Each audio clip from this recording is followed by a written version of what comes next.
What is up, everybody, guys? I'm insanely pumped about today's epic planning call. It's probably my favorite call of the year.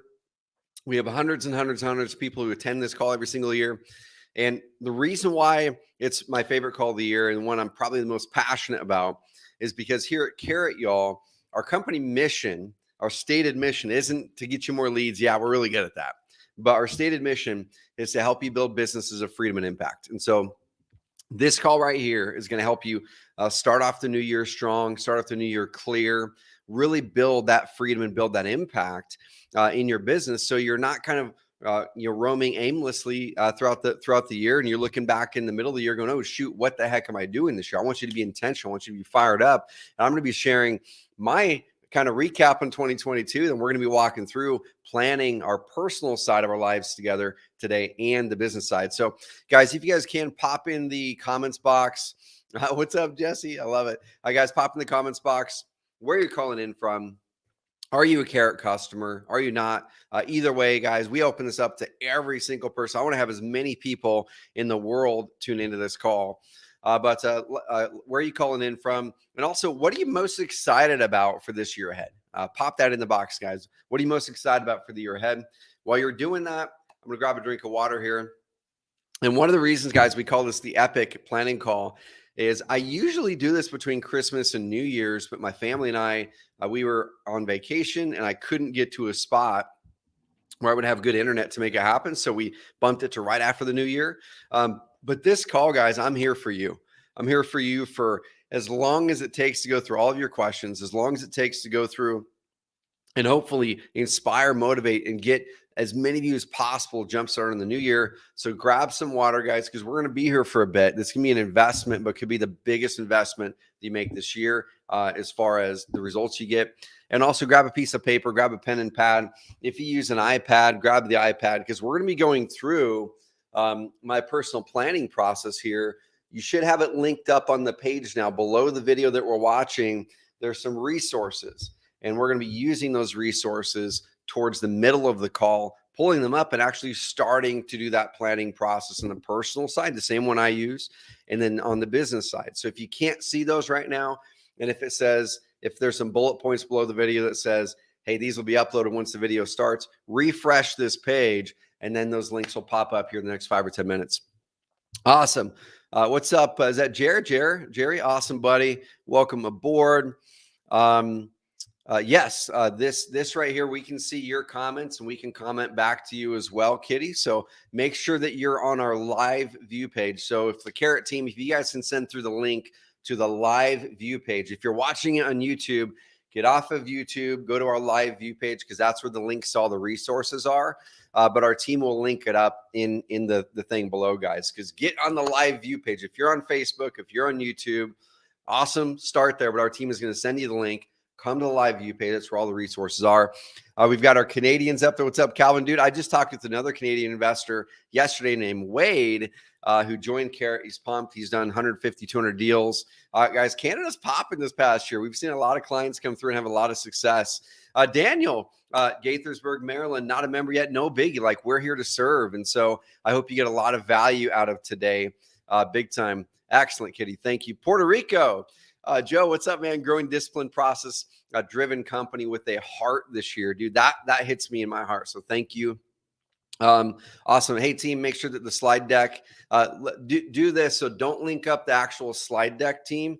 Take it, make it into PDF, and then link up the PDF or copy this slide deck just so they're not updating the active one that I'm using. So make sure that it's a copy of the slide deck, Carrot team, or the PDF and upload that link in there. Okay, so we got you. We got you guys. We'll get it to you. Tom, what's up, dude? Tom, I heard you started to get some amazing results here recently from the team. You started to get some traction, which is great. I love it.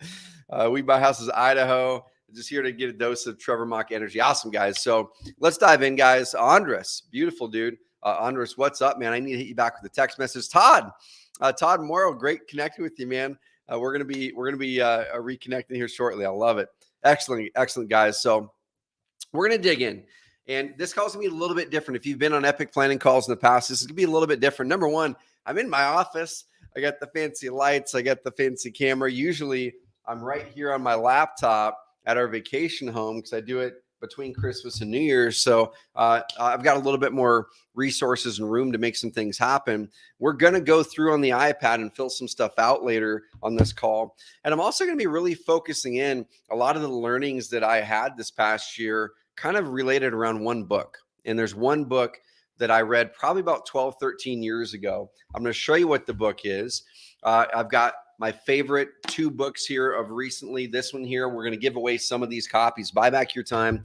It's my coach, Dan Martell. This book just came out. It's already bestseller.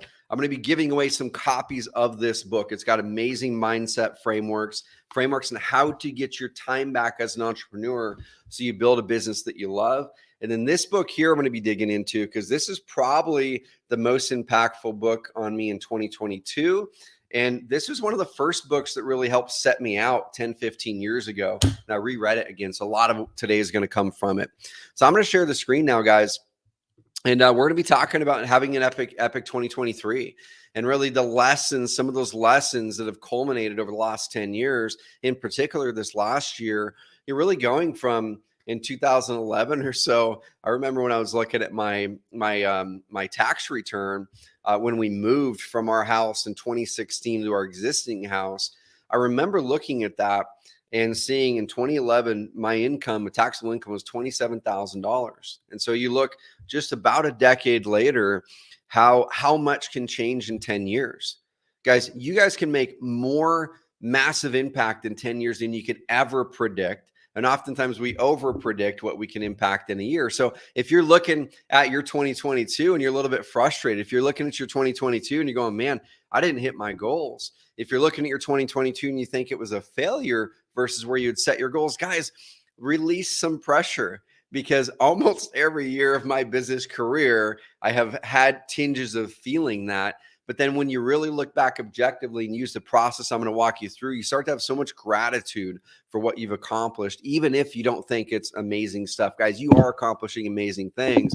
You just have to look at the people around you who would love, and they would absolutely love to be in your shoes. Okay, guys, so we're going to dive in, help you focus on buying back time, increase impact, and also talk about some of the challenges I had this last year, the biggest learning. So you're going to see a lot of screenshots from this book. Okay, you're going to see a lot of screenshots from this book. And so I want to be able to give you guys a deep dive into fewer resources rather than a smorgasbord of like a million different quotes and a million different things like I usually do. And this is one book, this is one passage that I carved out. And the way that I read books, y'all, is I dog ear stuff, I write on stuff. This book here is over 10 years old, and this is my third or fourth time going through it. And every single time I go through it, I learn new things. So I'm going to read this to you. Okay, the future rewards are always waiting for us. As certainly as we once dreamed, we can dream again. As surely as we once believed, we can believe again. No matter where we are right now, we still have the ability to change it all. So what does that mean to me, and what can it mean to you? If you're starting off this year beat down a little bit, because you, like I said, maybe you didn't achieve what you wanted to, or you had some challenges, or you feel like you're on this never-ending cycle of, man, I'm working my butt off, but it's not happening. Guys, let me know in the comments box if you felt that. Okay, are you feeling that right now, or did you feel that in 2022, where you're like, man, it just didn't pan out the way that I hoped? Okay, it just didn't pan out. Well, you can dream again. That's my hope with this call, is that we elevate our dreams. We get those dreams back that we maybe pushed aside because things got hard. Okay. If you're not believing in yourself, I want to help you believe in yourself today on this call, because we all get to those spots. Y'all, we all get to those spots where our confidence kind of erodes a little bit after we have some challenges. I want to get you to a spot today where that confidence is up here and you're going to go crush the year. Okay. The journey towards success is a journey of 1,000 steps. And it begins with a single book, or a single promise finally kept, or a single webinar like this. Guys, I've had so many people that have messaged me over the years or came to carrot camps here in the office, and they said the very first interaction I had with you was the Epic Planning Call 5 years ago, and it changed my life. It changed the way that I look at my business. It completely changed the way that I show up. And that's my hope for many of you guys. I know it's not going to do it for all 100 plus of you on this call, but my hope is at least one person walks away and you're completely changed, and you hit me back in 6 months and 12 months and say, Trevor, that call that you did, that really changed the trajectory of my business and my life. And that's my aim here, guys. So the journey towards success is a journey of 1,000 steps. It begins with a single book, a single promise finally kept. And it begins with the awakening of that sleeping spirit that we've all got inside, brought on by the dreams of all that could be. I want to help you dream bigger in this call. I want to help you dream bigger in this call. And any day we choose, we can stand up and take that first step on a journey that can lead us to a new and better way of life. We must not expect the results merely because we've begun the activity, y'all, but with continued effort and certain steps will surely come future awards. So we're going to be talking about not just how to kick off the year strong, but how to have a plan, because I want you to have certain continued steps throughout the year that are going to ensure success for you. And we're going to hit it together, guys. So the first thing is, as we're digging in, is we always have to know where we're going, right? So before we can even start to make a plan, guys, we got to we got to know where we're going. And I love it. I'm going to bring up some of the comments throughout this, guys, because part of the energy is the interaction here. Okay, so here Jared says, I did previously had that mindset, but until I learned how to manifest and track my desires in my life, things changed. I love it. John says 2022 didn't pan out. Still dreaming. Amazing. Guys, stick with it. Andres, roller coaster of 2022. I had so many people that I connected with that 2022 was a really, really crazy year. Okay, and so if you're in that boat, guys, you're not alone. And I think we're going to see even more of that this next year, which requires us to have even more focus on having a good, clear plan that we can follow throughout the year. So we all have a starting point, and we have to recognize this, y'all, that wherever you are right now, you're further along than you were when you started. I remember, this is probably back 2008. I remember writing my first goals down, and I still have that goal sheet. I literally have my goal sheet from 2008. It's all crumpled up because I wrote my goals down. The income goals weren't very high. It was, man, I want to make $4,000 a month. Okay, I graduated college in 2006. I gave myself about a year and a half to try to figure out how to be an entrepreneur. I failed. I went into credit card debt. I paid my taxes on my credit card that year. I made $16,000 in total income the year after I graduated college. And so many of my friends, they got degrees that gave them really good paying jobs right out of school, right? They're engineers or dental hygienists or things like that. And they're making $65,000, $75,000, $85,000 the first year out of school. And here I am working my ass off, and I made 16 grand, and I went in debt that year, $12,000 in credit card debt that year. And I remember looking back today at those times as some of the best times in the world. And so if you're having hard times right now, I can guarantee you that you'll look back in a year, 2, 3, 4, 5, 10 years as these times being amazing. So cherish these, guys, because when you're in these trials, we need to count them as joy. These trials are where we grow. We don't grow when things are good. We grow when things are hard. And so look at that growth as energy that fuels you. So we all started somewhere. That's where I started. Okay, is struggling, making 16 grand, going in debt, feeling defeated that first year. Then I made a mindset shift. And that mindset shift for me back in 2008, and I've talked about this a lot on the podcast, the mindset shift for me was, it's not if it will happen, it's a matter of when. I needed to change my mindset from, man, I wonder if this is even possible. I wonder if this can happen. I wonder if this is something that I'm even capable of. I had to change that mindset. And I said, well, shoot, are there people like me out there who have ever accomplished this before? And I went and looked out there online. I looked at people. I saw people. I met people. I'm like, heck yeah, I kind of think I might be smarter than some of these people. A lot of them are smarter than me, but man, they've done it. And if they can do it, I can do it. So that eliminated the I wonder if this works part of my mindset. And I started to shift to, it's not a matter of if it works, it's a matter of when will it work. So the only variable is time, not the outcome. And as soon as you start to shift that mindset there, guys, that the only variable is time, how long is it going to take for you to achieve this, and not is it possible for me, you are going to achieve big things. Once I made that happen, things started to accelerate.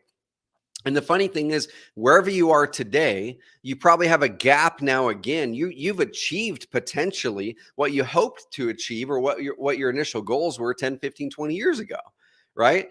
But now we have these new goals because there's something called hedonic adaptation. That means whenever you step into a new experience in your life, it could be a new income, new things, new whatever it is. It's exciting at the start. You feel like energized and fulfilled. You feel gratified, but then eventually you get used to it. And so then we stretch out and we create a new ideal. So I want you to write down on a piece of paper, where are you today? What does your life look like today? And then we're going to help you start to create a vision for what it is going to look like in the future, where you're going. Okay. So I want you to recognize those gains you've already had in your life and be grateful from them. And guys, 10 years from now, we'll all be somewhere, right? We're all going to be somewhere in 10 years. Now is the time to fix the next 10 years of your life. Life will present us with enough obstacles without purposefully attracting them to us. And so many of us fall into these spots where we purposefully attract these obstacles to us. Okay. Guys, if any of these slides resonate with you, Brady, what's up, dude? Good to see you on here, man. Carrot Camper, amazing dude. Guys, if any of these slides resonate with you, take a picture of the slide, upload it to Instagram, because I'm going to be choosing some people from Instagram. Let's do Instagram today. I'm going to be choosing some people from Instagram to give some of these copies of books away. Okay, we'll give away, let's say 3, 4, 5 of these. We'll make that decision then. This is an amazing book to help you buy back your time from my coach. Just came out this last week, brand new. And then this other book here, it's an easy read. It's 120 some odd pages. Could be the most impactful book you read this year. We're going to give away a few copies of these.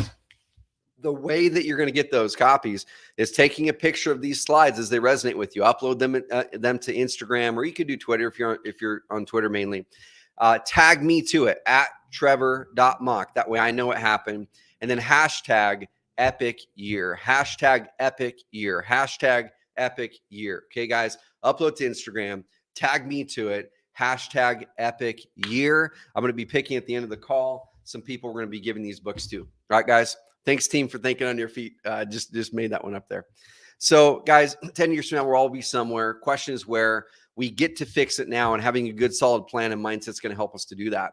Okay, so this call is going to help you hopefully avoid some of those obstacles that you would attract into your life. And we all attract those things, guys. This is something that I started to think probably 4 or 5 years ago as I was hitting one of my first real challenges in Carrot. I've had other challenges in my other businesses big time, but I started to ask myself, it's like, why is it that we kind of get to these spots where we're crazy excited about business for this period of time, and we start to grow and get really good results, and then that excitement wanes? We start to get burnt out. We start to get distracted with other opportunities. We start to wonder, is this business the business that I actually want? We start to wonder, is this business all that I thought it could be? And that usually happens around 2, 3, 4 years in that business, because you have something at the start you're running away from, usually, right? You're running away from a job you don't like. You're running away from an income ceiling that you want to expand. You're running away from people who say that you can't accomplish something or do something. And that gives you that fuel, that rocket power to get something going. That's your vision. I'm going for this because I know what I'm trying to get away from. The challenge that we have, guys, is within 2, 3, 4 years of that business, once we start to get some initial traction and success, and that thing we're running away from is no longer chasing us, we've actually accomplished it already. We forget sometimes to now say, what am I running towards? We have to go from running away from something to running towards something. If we don't have a clear vision for what we're running towards that excites us, that's when we get burnt out, y'all. That's when you show up in these calls and go, man, I don't enjoy my business right now. I don't enjoy my life right now. I thought I would. I thought when I achieved these things, everything would be great, but it's not. And I'm going to help you guys get that vision back. And guys, this is relevant for all of us, because for me as well, guys, this happens probably every 18 months or so. Because when you're growing your business fast, you've got to reinvent that vision oftentimes and get reconnected to it. If you don't, you're going to fall in this cycle. And so I don't want you to track those challenges. Okay. So we need to move out of the burnout and boredom phase into the reinvent phase. If you're in that spot, and having a clear vision, I'm going to help you do that, is going to help you with that.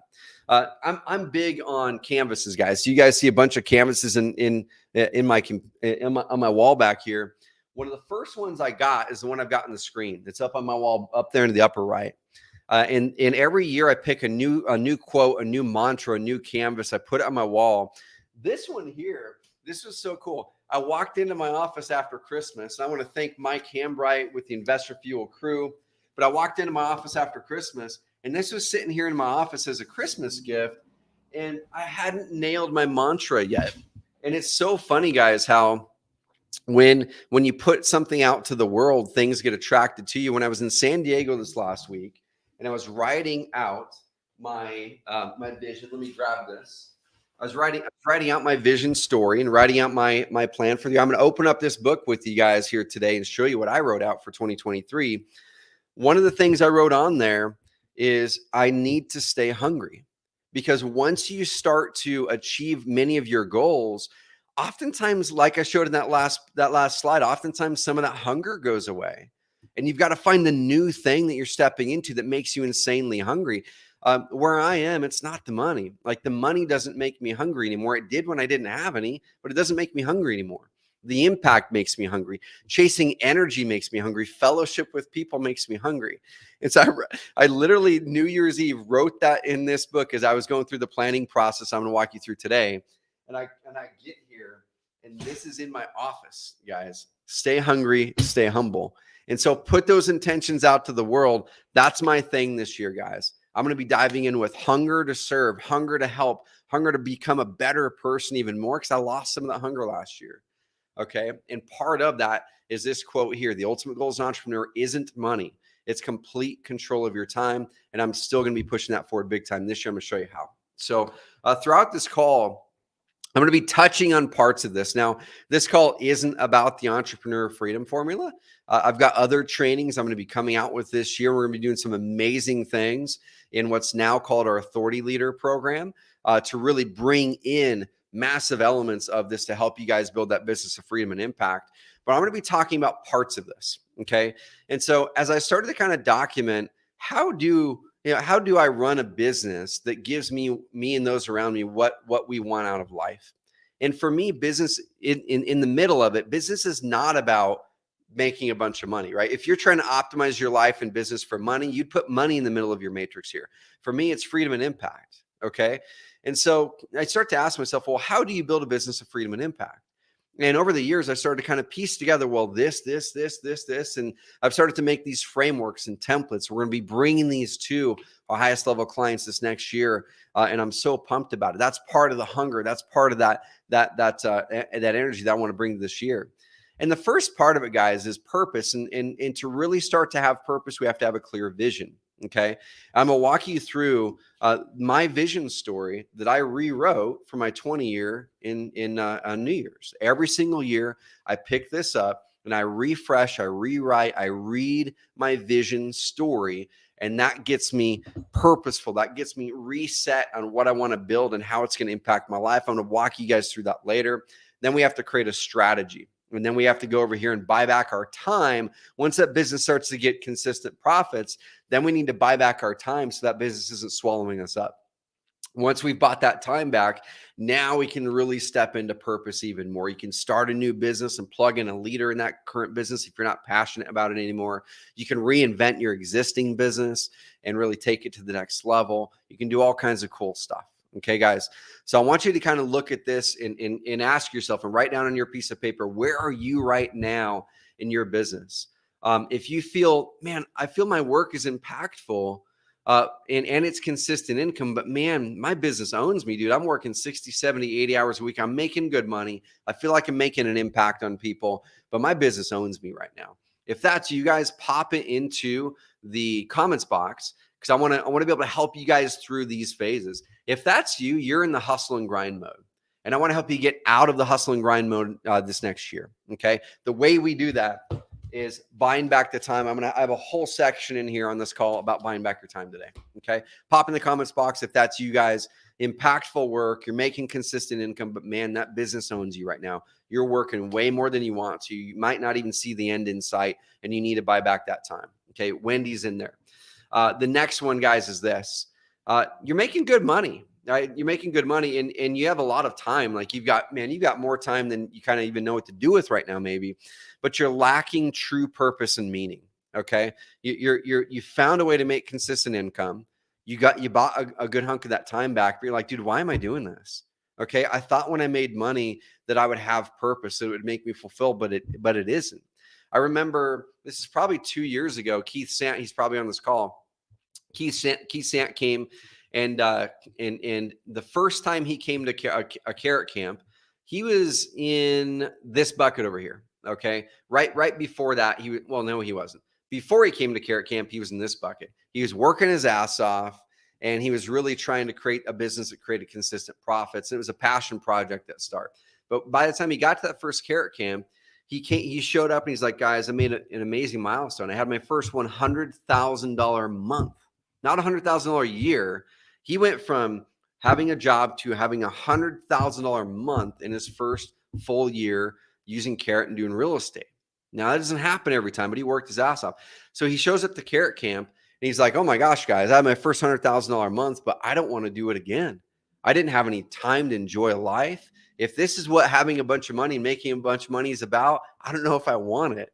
And we said, well, dude, let's look at it.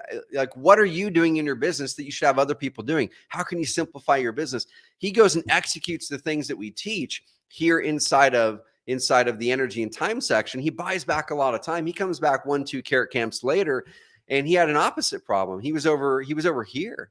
He's like, man, I got all my time back. I went from working 60 hours a week to working 20 hours a week, and I'm still making well into the 6 figures a year profits. I'm enjoying the business more, but man, I just feel empty. It just feels like I don't have purpose right now. And we started to work with him, and I started asking him some questions. Then he figured out what was going to give him energy and give him purpose. And that was honestly teaching you guys. That was using the skill sets he'd started to grow to go teach and train and give back. And now where Keith is, guys, his income is even higher than it was before. He's going back into that cycle of a vision to start a new company. He's helping people with their Carrot sites on the SEO side. He's making amazing money, amazing purpose, and he's started to use this cycle again. So, guys, let me know where you are. Are you making good money, ample time, but lacking true purpose and meaning? Or the last part, you enjoy your work, but you're on an income roller coaster, right? Someone mentioned it here a bit ago. Right here. Yep, that's me, hustle and grind mode. Love my work, consistent income, but need to buy back my time. Paul, we're going to help you do that today. Okay. Another one right here. John says working 80 hours a week, but not making any money. Okay. You're somewhere, mixed in here. You're working a lot, not making a lot of money. You might feel purpose around it. But man, we need to get you to a spot where you have a good strategy for consistent profits. All right, guys. So peg where you are, because that then is what's going to guide us for making your plan today. So I'm just going to skip through these really quick because I'm already a little bit over time. I want to respect your guys' time today, but you're at the right place, y'all. If you keep chasing the next goal or achievement, but find it never brings lasting joy or fulfillment, and there's got to be more to life. Okay. You're at the right place if you already achieved your someday goals you set years ago, but you're still not as happy and fulfilled as you thought you'd be. Or you feel like you're working your butt off, but not getting closer to your ultimate goals, or your goals keep shifting and it feels like it's a moving target. Okay, guys, as I'm reading these off, pop into the comments box which ones of these resonate with you the most. Okay, pop in the comments box which ones resonate with you the most.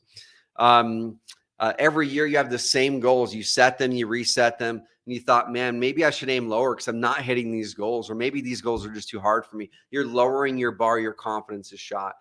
Maybe you want a better system for setting and achieving goals that sets you up for success in the new year. Okay, maybe you kind of dipped into that entrepreneur funk lately, but you don't know how to get out of it. Well, I'm going to help you out of that today. Okay, it happens to all of us. Maybe you've been grinding for months or years and just don't seem to be breaking through. You start each day overwhelmed possibly at everything you have to do and the little time you have to do it. You keep hitting against a wall and can't crack through your vision or success, and you keep getting discouraged, or you want to find ways to create more happiness. Maybe you are successful. Maybe you're doing amazing. You hit all of your income goals, but you're like, dude, I'd love to bake more joy into my life now. Okay. Well, guys, I'm going to dive in and kind of do my 2022 recap now. And there's so many good things in here that you guys are working. Need a better system to achieve goals and obtain money. I'm working my butt off, but not getting closer. Same goals and reset. Hey, Fausto, that happens to us. Okay. Working hard, economic roller coaster. Guys, this happens to us. I cannot focus on one task, reset, and do over, needing more time. I can relate. So even at my level, I'm challenged with the same things right now. Okay. Been a great year, Dave says, but not converting leads as well and want more joy. Awesome. Well, that's something that's very similar to a lot of people. All right, guys. So big milestone for me. I turned 40 this year. And it was kind of funny because when I turned 30 years old, I don't know what it was, but like when I turned 30, it was harder on me when I turned 30 than when I turned 40, because I think it probably felt like I wasn't young anymore, right? I had this weird feeling that when you're not in your 20s and you get to be this ancient 30, you're not young anymore. What I actually discovered in my 30s, guys, is your 20s, you should be dabbling and trying to figure stuff out. Guys, pop in the comments box, who isn't in their 20s on this call? Okay, who's in their 20s in this call right now? Pop in the comments box. Your 20s, guys, you need to release pressure from yourself, from achievement, and you need to go out there and experience. You need to dabble. You need to experience, experiment with different work, different jobs. Try 20 different things if you need to, because your 30s then, and not saying this is a general fact, because I know a lot of our customers who are in their 20s and crushing it. There's a guy I was talking to the other day. He's 25 years old. He's doing well into the 7 figures a year in revenue, way faster learner than I was, obviously, but that's not the norm. And he's going to go through the exact same challenges that I'm talking about here. He's going to go through the roller coasters. He's going to discover that the money isn't going to get him what he hoped it was going to get him. Okay. The 30s then, guys, once you kind of got some things figured out, a little bit more figured out in life, you still don't have most figured out. Your 30s are where you start to then hone in and say, okay, this is the one or two opportunities I'm really going to focus in on. Okay. I'm going to really take this deep. And then you start to take it deep and you've picked the one that seems to have the most promise, and you take that really deep. That's where you start to build that empire. Okay. Your 40s is where you take all this amazing learnings now after the last 2 decades, or you're going to keep on learning. You're going to keep on growing. And then you take that and you scale that empire and you start to buy back a lot more of your time in your mid 30s and your early 40s. And then your 50s, 60s, 70s later, you can do whatever the heck you want to do ideally at that point. Now, these are general rules of thumb, guys. Okay. That's kind of like what we should aspire to, but we're all in different phases. If you're in your 50s and you're like, dude, it sounds like what you described for the 20s, that sounds like where I am right now. No big deal. That's awesome. Because, guys, number one, I've heard this phrase a lot. It's like the days are long, but the years are short, right? There's a lot of time every day to get amazing things done. Colonel Sanders started KFC when he was in his 60s. Henry Ford started and failed Ford Motor Company 3 times before starting what became the successful Ford Motor Company almost near 40 years old. Okay, so stop putting that pressure on yourself for time. But this was one of the most amazing things this year because I got to gather people around me. My wife threw a surprise party for me. There's Keith. Keith drove down from Tacoma. So grateful for you, buddy. We had over 80 people at our house on our property. And when I look at my vision story from 10 years ago, this is exactly what I envisioned, guys. I envisioned 10 years ago, and I wrote it on that vision story. I'll show you guys the vision story process here in a second. I wrote on there, I said, I want to have a place where people can gather, a home where people can gather. And it's a place where people have fellowship. They have fun together. We have events and just bring people together, add humanity back to the world. And that was just such a gratifying moment in a really challenging year that I had. And so when we're talking about time, I want to bring this quote back out from Jim Rohn. Jim Rohn says, time offers opportunity, but demands urgency. Okay, time offers opportunity, but demands urgency. And Nicholas, this is a perfect question. Nicholas says, what if you're starting over? What if you're starting in your early 40s? Nicholas, that's an amazing time to start, man. Like, that's the thing is every single age that all of you are right now is an amazing time to start. An amazing time to start. Okay.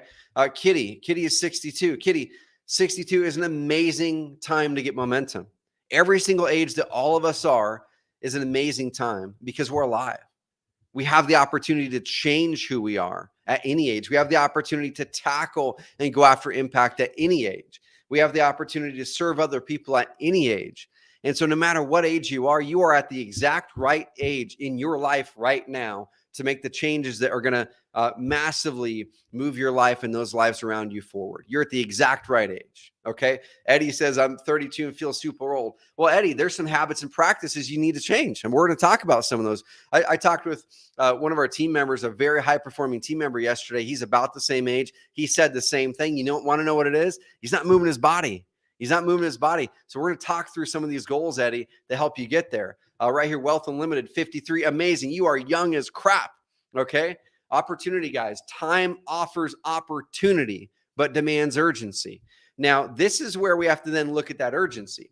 Those of you who are, I'm 40 today, those of you who are my age and older, you have the greatest gift that I could possibly say. All of us have the greatest gift here. And I'm going to say an advantage over those who are below 40. That is because we have a greater sense of urgency innately baked into the fact that we likely just have less years than someone who's 20 to be on this earth to make an impact, right? This right here comes from a website called waitbutwhy.com. He puts out amazing things that visualize hard concepts. And I remember seeing this 7-8 years ago. And when I saw this, it hit me. I was probably around 30, 32, 33, around there when I saw it. And same thing. It's like every age that we are, we think we're too old and we think we're not accomplished enough. Whatever, guys. You're young. Everyone on this call is young as crap, no matter your age. But this is where urgency comes in. This right here is a visual representation of an average life that may live 90 years old. Okay. And this is the average 90-year human life in months. Each one of these rows is 36 months or 3 years. Each one of these dots is 1 month period. Okay. So right here, here's birth. Here's your 30th birthday. So if any of you are around 30, there's how many dots are behind you. And here's potentially how many dots are ahead of you. If you're me around 40, that's probably not fully accurate there now. I'm probably down here somewhere. If you're around 40, you can see the dots ahead of you and dots behind you. If you're 60, 62, right here, you can see the dots ahead of you. This is my parents. They're 63, 64. You can see the dots behind them and the dots ahead of them. My grandma, I've only got one grandparent left and had an amazing chance to hang out with her a lot during Christmas. These are the dots behind her and ahead of her. And the thing that helps me here whenever I visualize this, guys, is it creates immediate urgency in my mind. It creates immediate urgency for me to go, what do I need to start doing that I'm not doing? What am I letting other people influence in my life that's holding me back from the impact in life that I hoped that I was going to have? Okay. What is it that ahead of me I can do with this time? And I don't want this to freak anyone out. I want this to motivate you. I want this to motivate you to look at it. And it doesn't matter, guys, if you are, let's say, on the bottom half of this cycle and there's more dots behind you than ahead of you. Guys, we don't know how our lives are going to pan out. Okay. We don't know how our lives are going to pan out. This is one of my best friends, probably going to choke up again, man, every single time I talk about him. But one of my best friends, Adrian, these are his 3 kids, amazing kids. They do the business. They did the business with him. They would go to his flips with him. Adrian was one of our first 100 customers at Carrot. And he was like the ideal customer. Whenever we would say, what's our customer avatar? We literally had a name and it was Adrian. We said, if we just get 1,000 more Adrians, this would be an amazing business. And Adrian had so much success with Carrot that he became the person who really took over and did a lot of the coaching. He took part of my job as I was looking to buy back time so I could step up and make an even greater impact. Adrian was the guy who stepped in and did that while he was running his multiple 6-figure a year flipping business on 10 hours a week. He gave so much of himself to so many people. If you came to Carrot Camp, you met Adrian, you saw the impact and the wisdom that he had. And this was 2021. I remember getting a phone call from Adrian in October. Man, I'm going to start choking up, but I remember getting a phone call from Adrian and we were working on some stuff right before that. And we were literally talking about his goals for the next year, what he was excited about. I remember that week before, y'all, he called me up so excited. And he's like, man, I got the most amazing property from my Carrot website. It's by the beach. My dream is to have a house by the beach. It's in the exact spot. I don't know how I swung this deal, but I did. And I got my dream house. And he got it at like a 30% discount because he used Carrot and he negotiated well. He literally locked down his dream house that week before. I get a call. He's driving to the hospital, a little bit short of breath. And he's saying, Trevor, I'm going to the hospital. Just want to let you know, I'm not too crazy worried about it, but I am a little bit nervous. I've got COVID and I'm going to go get treated. He goes into the hospital, guys, and him and I had 2 more conversations while there, several text messages. And he was in there 2 weeks and he didn't make it out.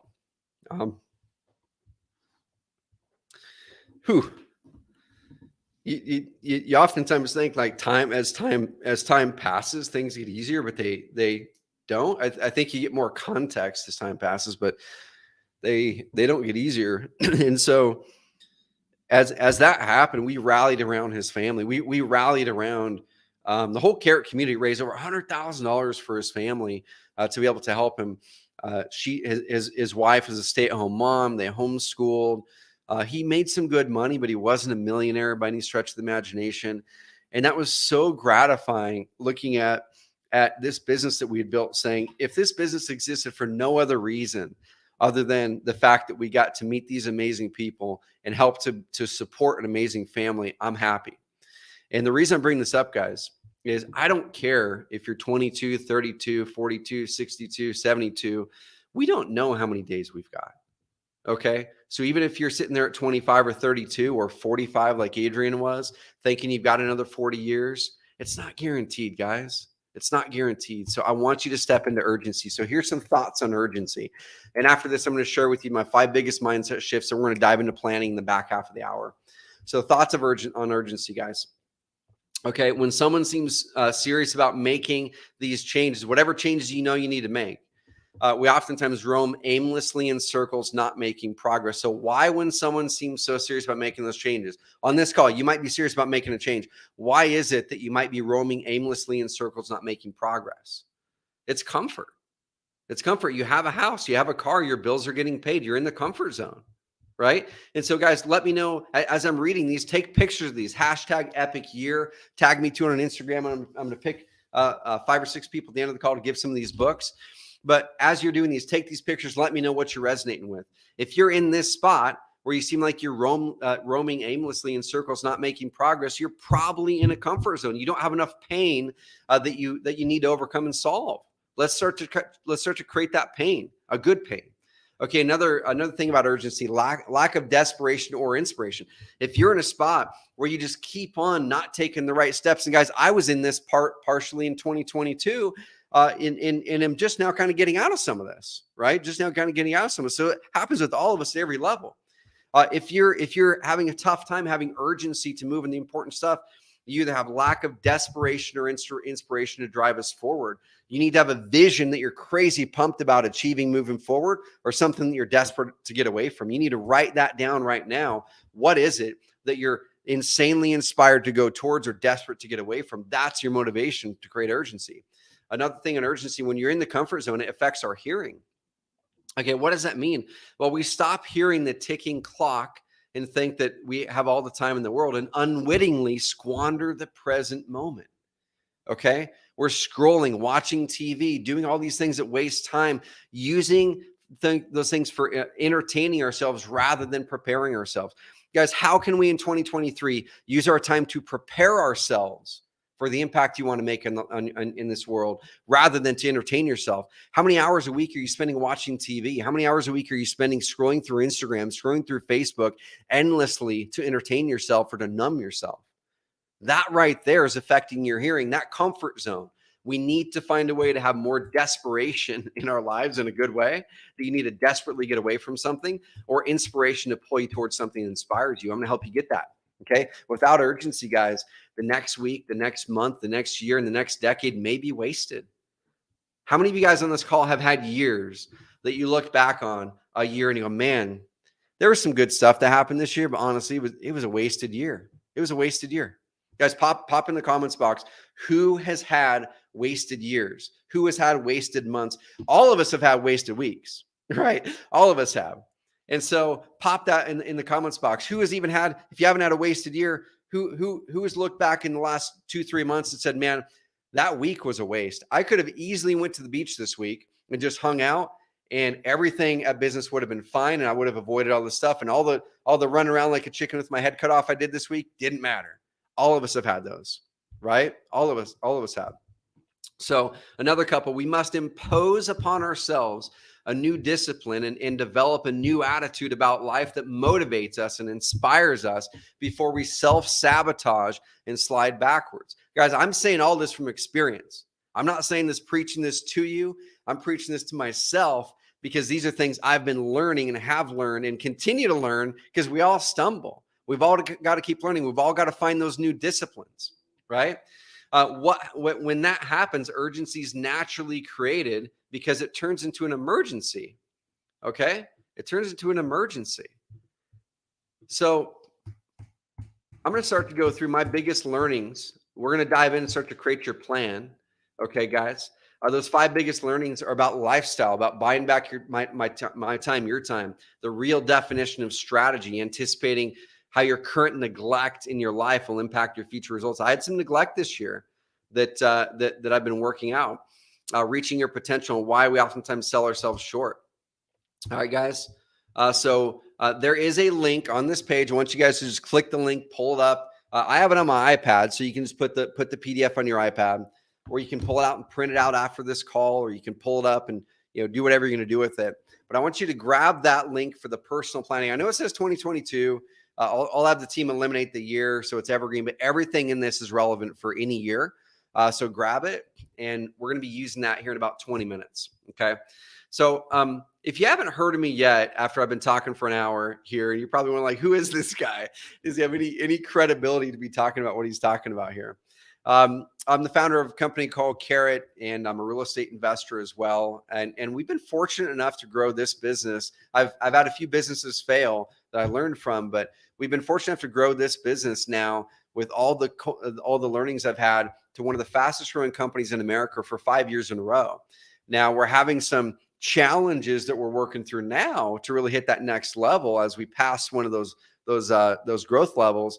But we've been able to do some amazing things, attract amazing customers. One of the things I'm the most proud of is we have our giving program where we're one of the top 10 most philanthropic small businesses in the state of Oregon.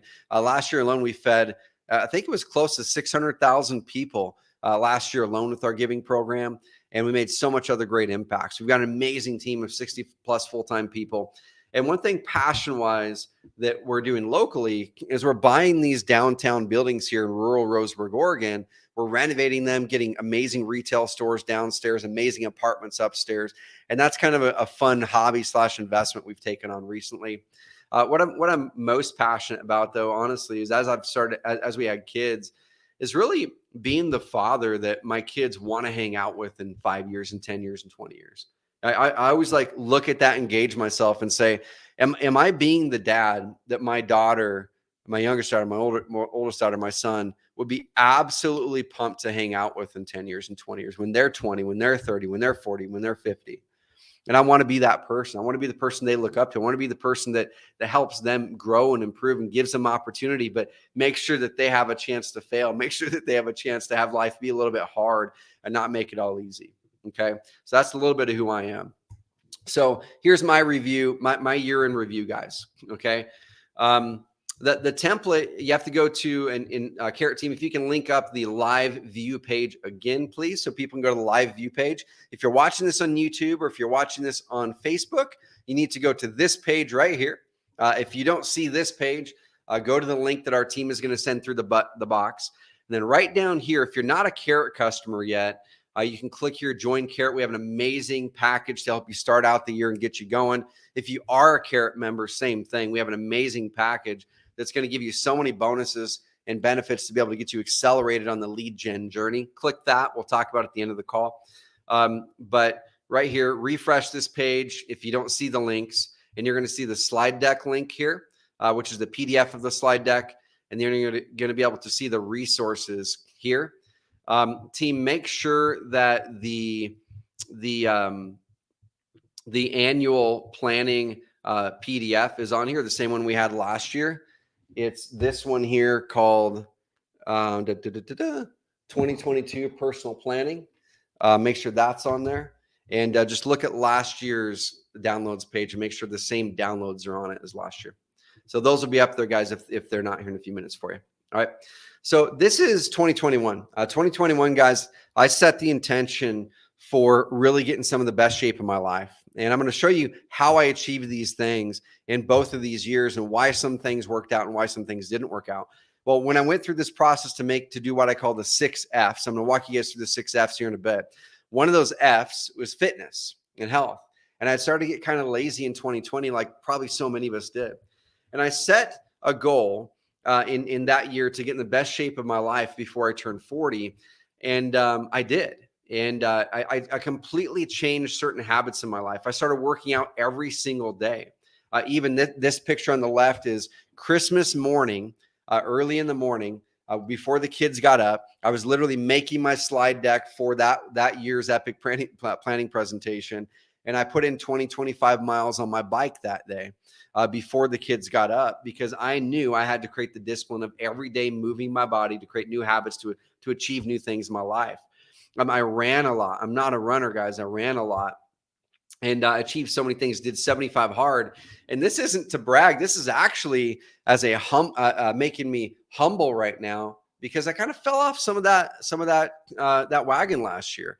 So this on the left here was me to start the year. And that was after I got 75 hard done. And honestly, I reached that goal, best shape of my life. So now 2022, I kind of got a little bit lazy on some of the physical fitness side, right? I kind of got a little bit lazy on some of that. And this is a lesson that I learned coming out of 2022, is just because something is working now doesn't mean it's going to be working forever. There's seasons. I'm going to give you a quote about seasons here in a bit, but there's seasons. And in order to keep the things that are working going, you have to bake them into habits. And if you don't have habits, but you just have basic routines, you can fall off of those. So going into 2022, some of my biggest goals, I'm going to share with you my goal sheet for 2022. I'm going to show you my red, yellows, greens, and what I achieved. And I'm going to show you the process that I'm using for 2023 as well, so you guys can hopefully emulate it. The big things that I set out to do in 2022 were relationship-based. It was faith-based. You dive deeper on my faith, dive deeper on my relationships with my wife, with my kids, with others around me. And I nailed those ones. But I kind of fell off on my physical fitness. This year on the left is me and my son, Colton. One of the goals I have is to help people knock off life list items. It's on my right here. If you go to trevormauch.com, at the top of my website, y'all, and this is something I would suggest all of you guys do. I have what I call my life list. I publish it publicly. And I updated it last night. I went through and crossed off the ones that I've been able to accomplish. And I still have a bunch that I haven't. And one of the things on there is I want to help people accomplish life list items every month of my life. And I did a lot of that last year. This one, Colton wanted to ride a helicopter. So we're over in Kauai and we got in a helicopter, amazing pilot. It was just a memory that him and I will have forever. It was so fun. Over here to the upper right, I love golf, but I don't golf enough. But you know what I love even more than golf is golfing with amazing people in the best place to golf in the world. And this is Bandon Dunes. If any of you guys are golfers, pop in the comments box if y'all are golfers, because this is life list, and it lives, this golf course is an hour and 20 minutes from where we live. And this is my good friend Seth, his son, and went and had an amazing time at Bandon Dunes this year. It's just like, it puts me in peace every time I'm there. I started an annual trip. That was one of my goals going into this year, was start an annual tradition of a friend's trip that we do for decades. And I started that one. I'm pumped about it. Guys, we had 2 carrot camps. One of my most favorite things I get to do is exactly what I'm doing today, and carrot camp. Okay. And so guys, carrot camp, Keith is here. Keith is at all the carrot camps. I absolutely love his energy, and just amazing people. We're out by the river. I take people up where I want to go, where we love, get you out in the nature and experience it. That's more fellowship. I've had a goal for a while to catch a steelhead. I've caught a lot of fish in my life, but I kept on putting that goal off. We live on the river. That is one of the best steelhead fishing rivers in the world. And up until this last year, I hadn't got off my duff to go out there and put enough time in to catch a steelhead.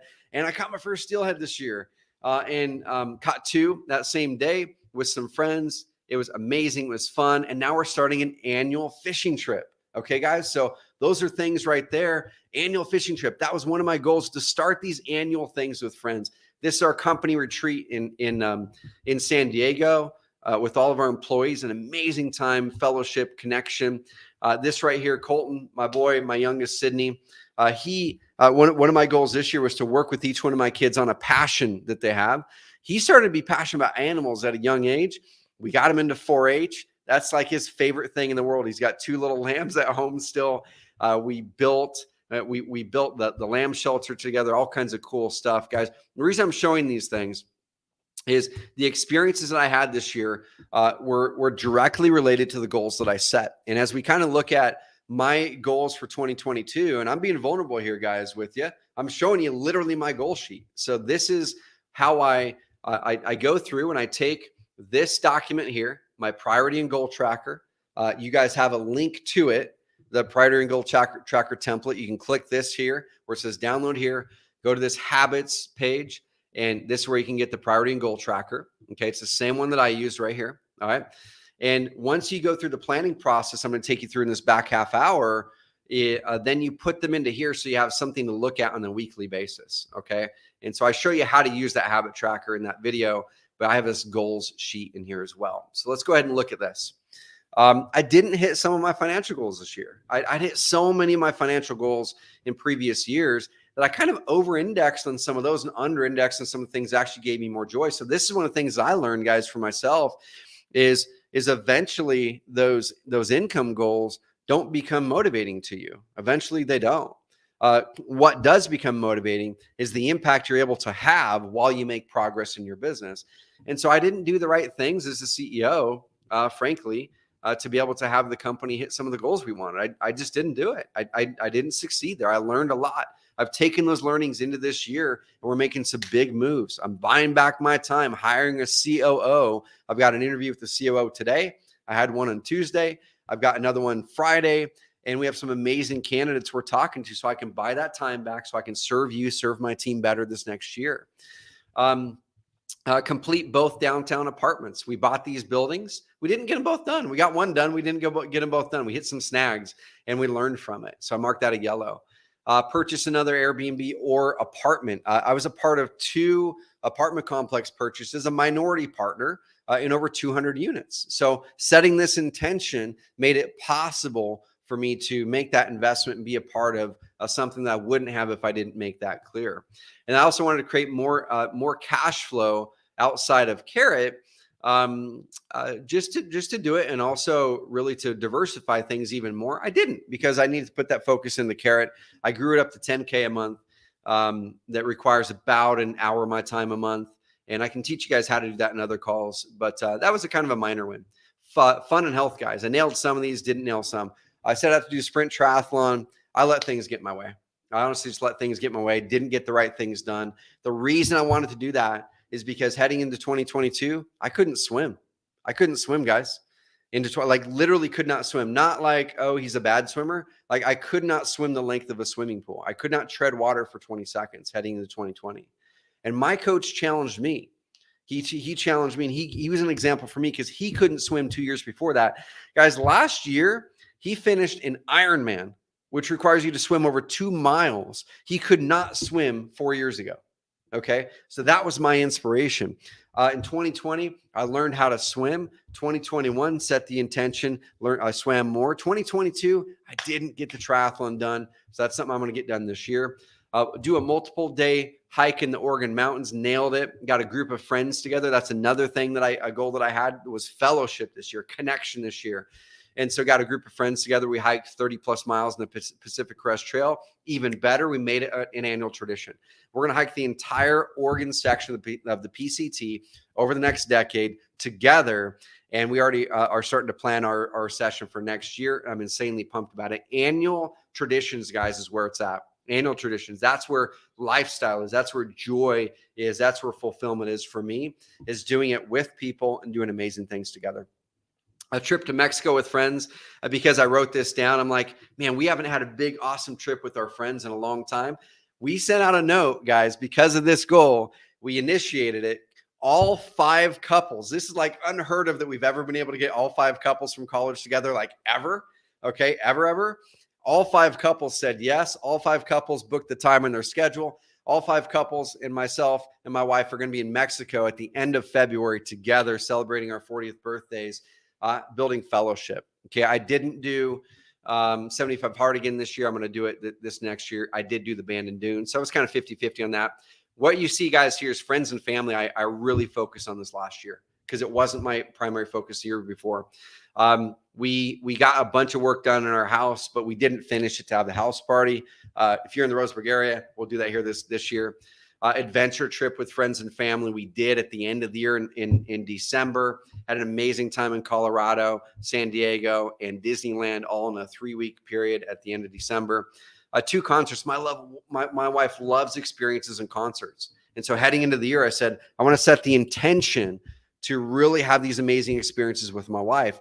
We actually did 3 amazing concerts that were all so memorable. And so my wife turns 40 tomorrow, and I've already got concerts booked for a concert booked that is like, she wants to go see Maroon 5. I saw they're going to be there in Vegas. We're going to go fly down to Vegas in late spring for a day, 2 days, and watch Maroon 5. Catch a steelhead. A trip with all of my kids. I got a trip. My wife got a trip, and I got a trip individually with each one of our kids. I just didn't get my oldest daughters in before the end of the year, so I marked it a yellow. But we're going to do that as a tradition. Every year, my wife and myself are going to go away, do a day trip or an overnight trip with our children, and just spend time with them. And that was really, really important to us. Last part, guys, learning.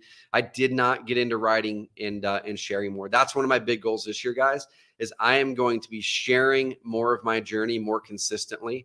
And I put it right down in here. I'm going to be starting doing blogs, YouTube videos a lot more, grow my YouTube audience, serve more, serve better. And I really dove into faith a lot more. Last part here, guys. This is a stupid, silly one, but this came directly from my life list. And this is why it's so important to put those intentions out there. Write a life list and put things in there that aren't these big things, but are like small little things that are kind of cool to do. One of those small little things that are kind of cool to do on my life list, I'm like, it'd be pretty cool to win an award from a photo I took. I don't know. I've always liked photography. I don't do it, but I've enjoyed it. And I'm like, I want to win an award. And so I set out to do that this year. And I took some amazing photos with my cell phone. I entered them in at the county fair. And out of my 4 photos, I won 2 first places. And I won $12 for those first places. That's amazing. But I won 2 first places. And that was so fun. And my kids got involved in it as well. So those were some of my primary goals last year and how I did. I was about a 60% win rate. Okay. And one of those things that helped me is this book. And one of those things that helped me is this book, guys. Okay. So I'm going to be showing you guys, I'm going to show you guys the other 3 F's. Okay. The reason why I had those F's focused on is because it's really hard to fully index on all of the F's at all times. And so I'm going to walk you through here, Nicholas, how I do it. And I pick which F's so I want to put more attention to this next year. Okay. Yep. So this book here, guys, we're going to be giving some away. Make sure you guys hashtag epic year, tag me to it on Instagram. But this book here, 5 major pieces to the life puzzle. I've already given you some quotes from it, but these are some of the things I took away from this book that are some of the most impactful items for 2022. And then we're going to dive into using these planning documents. The first one is lifestyle is a skill set to master, not a condition to pursue. Okay. Lifestyle is a skill set to master, not a condition to pursue. So let me read this full thing from Jim Rohn. All right. So Jim Rohn says, lifestyle means designing ways to live uniquely. It's a skill to be mastered, not a condition to be pursued. It's finding new ways to bring joy, pleasure, excitement, and substance into our lives and into the lives of those who we care for while we are working on our goals, not once we have achieved them. A more abundant existence does not necessarily mean a more enjoyable lifestyle. Okay, guys.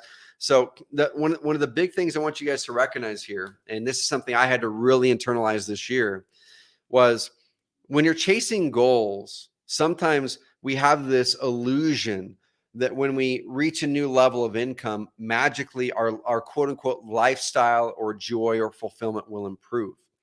And one thing that I have to keep on reminding myself of is when you make more money, it only amplifies who you already are. So if you're in a spot right now and you don't have a lot of money or you're struggling on your goals and you feel like you don't have a good lifestyle, you're grinding yourself to death, you're working too much, you're not enjoying it, I can guarantee you that when you make more money, you'll be the same person.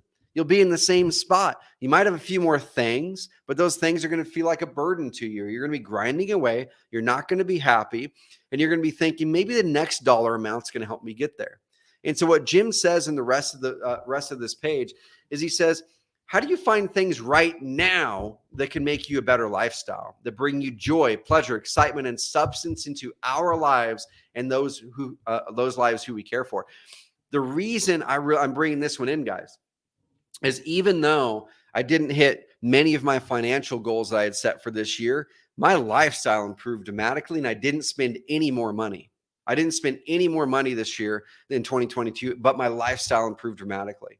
because I chose to do things with people more intentionally this year. We created those traditions we talked about. We created those opportunities to meet with friends and family every Sunday. We created those things intentionally to spend time with our kids, to have trips to create memories. Those are the things. Those are things we can do at any time. Those are things you guys can choose to do now. And so as you're setting your intention for 2023, if lifestyle is a part of the goals that you have, ask yourself, like, what is it that I can do now that can help me have an amazing lifestyle that doesn't require me to hit a goal, that doesn't require me to say, well, if I hit this financial goal, then I can have this amazing lifestyle. Okay, you guys can have an amazing lifestyle likely on every income that you guys have right now. When I was earning $16,000 a year and went in debt, looking back, I had a great lifestyle. Now, was it what I wanted at that time? No, because I thought I wanted more. I thought when I had more of everything, it would unlock everything good. It didn't. It unlocked some things good. It made some things easier for sure. But my lifestyle and enjoyment didn't really improve measurably. Okay. It gave me more things. It made some things a little bit easier, but it didn't measurably improve my lifestyle. You guys can do those things today. Okay, guys. So focus on lifestyle. One of those things that helped me focus on lifestyle was this book here called Chasing Daylight. That's an amazing, amazing book. We gave it to our Carrot Campers this last time around, and he talks about making perfect moments. This guy, Eugene Kelly, was one of the most successful CEOs in Fortune 500 companies. He's a CEO of one of the big accounting firms, and he was diagnosed with brain cancer. And that brain cancer was aggressive, and he passed away within months of the diagnosis. And this whole book he wrote during that time. He wrote from the second he got diagnosed, and he wrote all the way until he passed away. And his wife finished the last chapter for him. And man, I read that last chapter on an airplane, guys. I'm not a crier, but I had tears coming down my face because I related to it.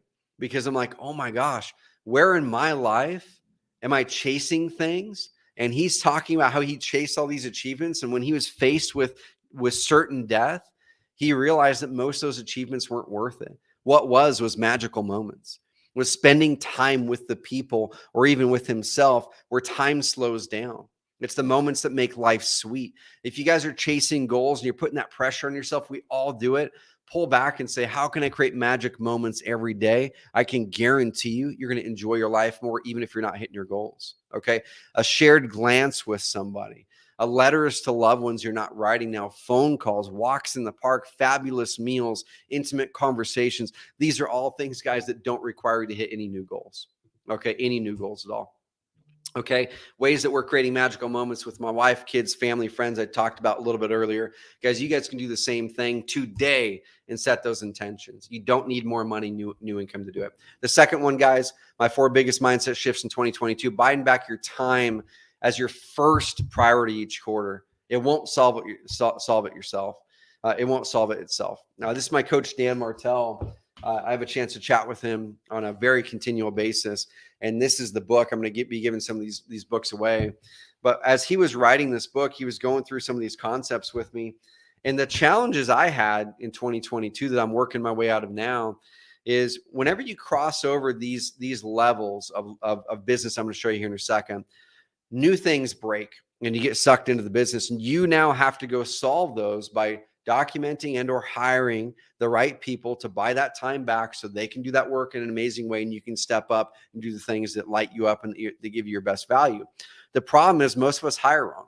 Okay. What Dan says, in the early phases of a company, don't hire to grow the company, hire to buy back your time. When you do, the company will grow as a byproduct. And guys, that's a learning lesson that I had for 2022, that once we crossed over that $10 million mark, I didn't buy back the right things.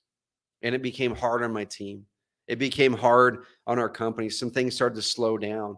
And so that last quarter, I really started to go like, how did I go wrong? Where did I miss this? Because I knew the information, but why didn't I do it? Why did I let myself get sucked into having all of my time be pulled into areas that weren't the most important thing? Okay.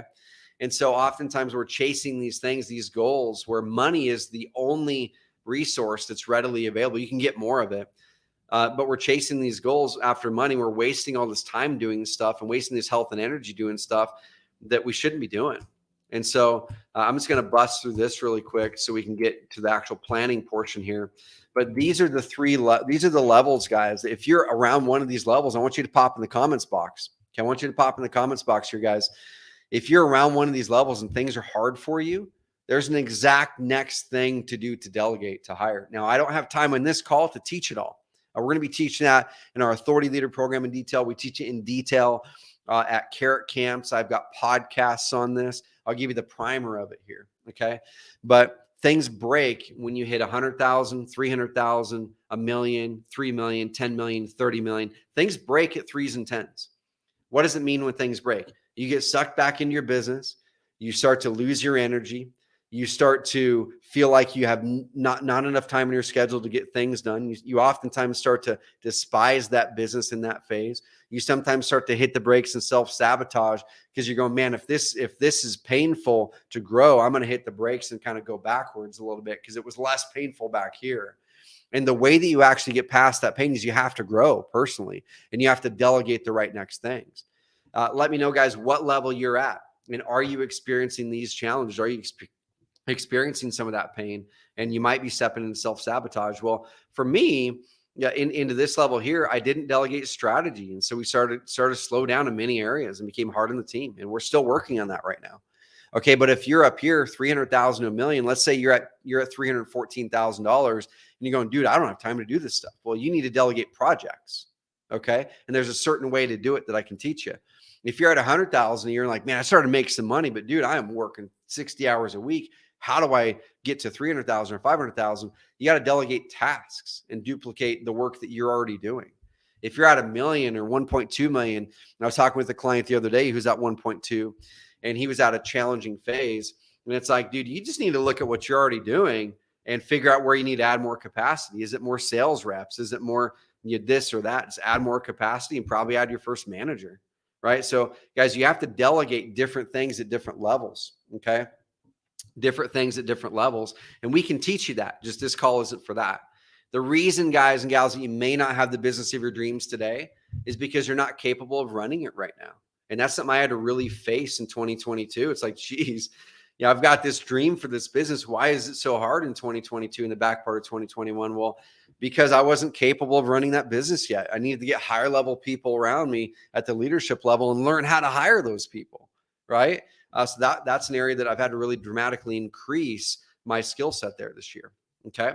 I'm going to bump past this. This will be on the slide deck for you, kind of peg where you are. It'll tell you what you need to do next in your business. And we have trainings on this at Carrot Camp, and we will in our Authority Leader program as well. But one of the biggest things you guys can do to help know what you need to delegate is take this worksheet and do the energy audit. Team, link up our energy audit resource. And the energy audit is a very simple 15-minute a quarter exercise. And it's something I did going into the new year to help me discover what are the goals I have personally to be able to adjust the way I'm showing up. And you write down all the things that give you energy, especially the things that you're not doing right now, right? This is like probably one of the first things you should do after this call is do your energy audit. These are all the things that give me energy, especially the things I'm not doing right now. If you get energy from working out, but you're not doing it, put it down there. If you get energy from time with friends and family, but you're not doing it, put it down there, and put down all the things that currently give you energy too. On the other side, then it's drains energy, right? It's like, what are the things that drain your energy where you're like, oh my gosh, when I'm done doing that thing, I just feel wiped. And if I do too much of that each week, I feel like that week was a waste and I just want to go sleep. Write down those things. Okay. And those are the things you circle, the first one or two that are draining your energy the most. Write down how many hours a week you're spending doing that thing that's draining your energy, whether maybe it's 2 hours a week, maybe it's 20 hours a week. And especially if that thing makes you money, but it drains your energy, you need to delegate it, especially if it makes you money and it drains your energy. If it makes you money, gives you energy, you need to be doing more of that. If it makes you money, drains your energy, doesn't make you money, drains your energy, you need to get rid of that ASAP in 2023. So circle it, write how many hours a week you're currently putting it into that activity. That's the first thing in this quarter I want you creating a process for.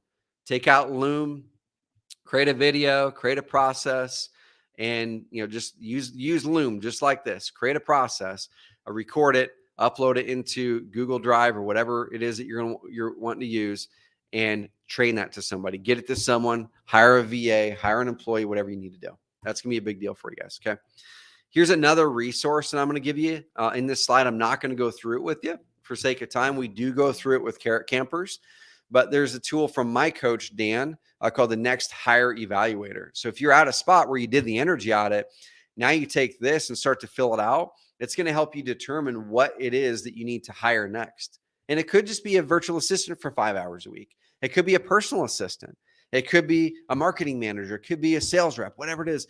Use this to help you guide those hires to buy back more of that time this next year. Okay, this book, guys, Buy Back Your Time, goes into this stuff in detail if you want the playbook for it in detail. Okay, we just don't have the time to dive into that. If you're not where you want to be, guys, don't quit. Okay, instead, reinvent yourself and change your habits. All righty, guys, reinvent yourself and change your habits. I love it right here. This person right here, John, got a VA this week, gets a ton of stuff done, buying back you a bunch of time, I'm sure. I love it, man. Cool. Let's buzz through you guys. This right here, embracing seasons in business and life lead to more calm, joy, and long-term thinking. As we cross over that $10 million mark, what I started to do was really look at it and go, shoot, as things got a little bit hard because of what I talked about before, I started to talk with a lot of entrepreneurs and really experienced people who've been through this before. And the advice that they gave me was pretty much universal. They said, yeah, you need to get through that. You need to get through that. You need to get the right people in there, buy back that time, get the right level of leadership in there, elevate the bar at the company. So we're producing better output and we're really driving things forward better in an amazing way for our customers. But they said, you also have to recognize, Trevor, that there's seasons. There's seasons in life. There's seasons in business. You had an amazing season of growth that lasted 7 years. You had an amazing season of growth that lasted 7 years. Don't be hard on yourself if you have a season that lasts 2 or 3 years to where you're figuring out that next step to be able to have another season of growth. And so that helped me a little bit during it. Now, it doesn't help all of it, but it helped me a little bit to recognize, okay, I get it. Let me have context that this is a long-term game, y'all. This isn't a 1 year, winner take all game. This is a lifetime thing that we get to do where we get to serve people. And that business is a tool. Business is a vehicle for serving people that we have to care for, and we have to adjust, and we have to reinvent from time to time. And when we reinvent things take a step back before they take a step forward. And this comes from Jim Rohn. To everything, there's a season. To every purpose under heaven, a time to be born and a time to die, a time to plant, a time to pluck up, which is planted, a time to weep, a time to laugh, a time to mourn, a time to dance, a time to love, a time to hate, a time of war, a time of peace. So no matter what season you're in right now, if you're in an amazing season where everything's clicking, and we've probably all been there, enjoy it. Dive in and get as much out of that season as you can, because that season will come to an end, and be ready for it. If you're in a season where it's hard and things are laborious and you're just having so many challenges, okay, enjoy that season. Count it as joy, because that's where you're going to learn the most. That's where you're going to grow the most. And also be aware that that will eventually end, and you'll have an amazing season on the other side. All right, guys. Yeah, I have no clue if he plagiarized it, but what I do know is this is a screenshot from his book, and he did put it in quotes. So right above that, he might have said that came from King Solomon. I just took a snapshot of his quote there, but yeah, I'm sure he did reference it effectively. So that's the question I've got, guys. Given the season that you're in, are you focusing on the right things in your calendar? If you're in a season where you need to delegate strategy, are you putting strategy on your calendar? I didn't do that enough this year. I let too many distractions come in. If you're in a season where you need to delegate tasks, are you putting enough time on your calendar to document those tasks and find someone to delegate them to? If you're not, then you're going to be in that season for a long time. Okay. No, you're good, Nathan. You're good, dude. It does definitely look like King Solomon stuff. For sure. So let's go to this next one. Then we're going to dive into the planning documents, guys.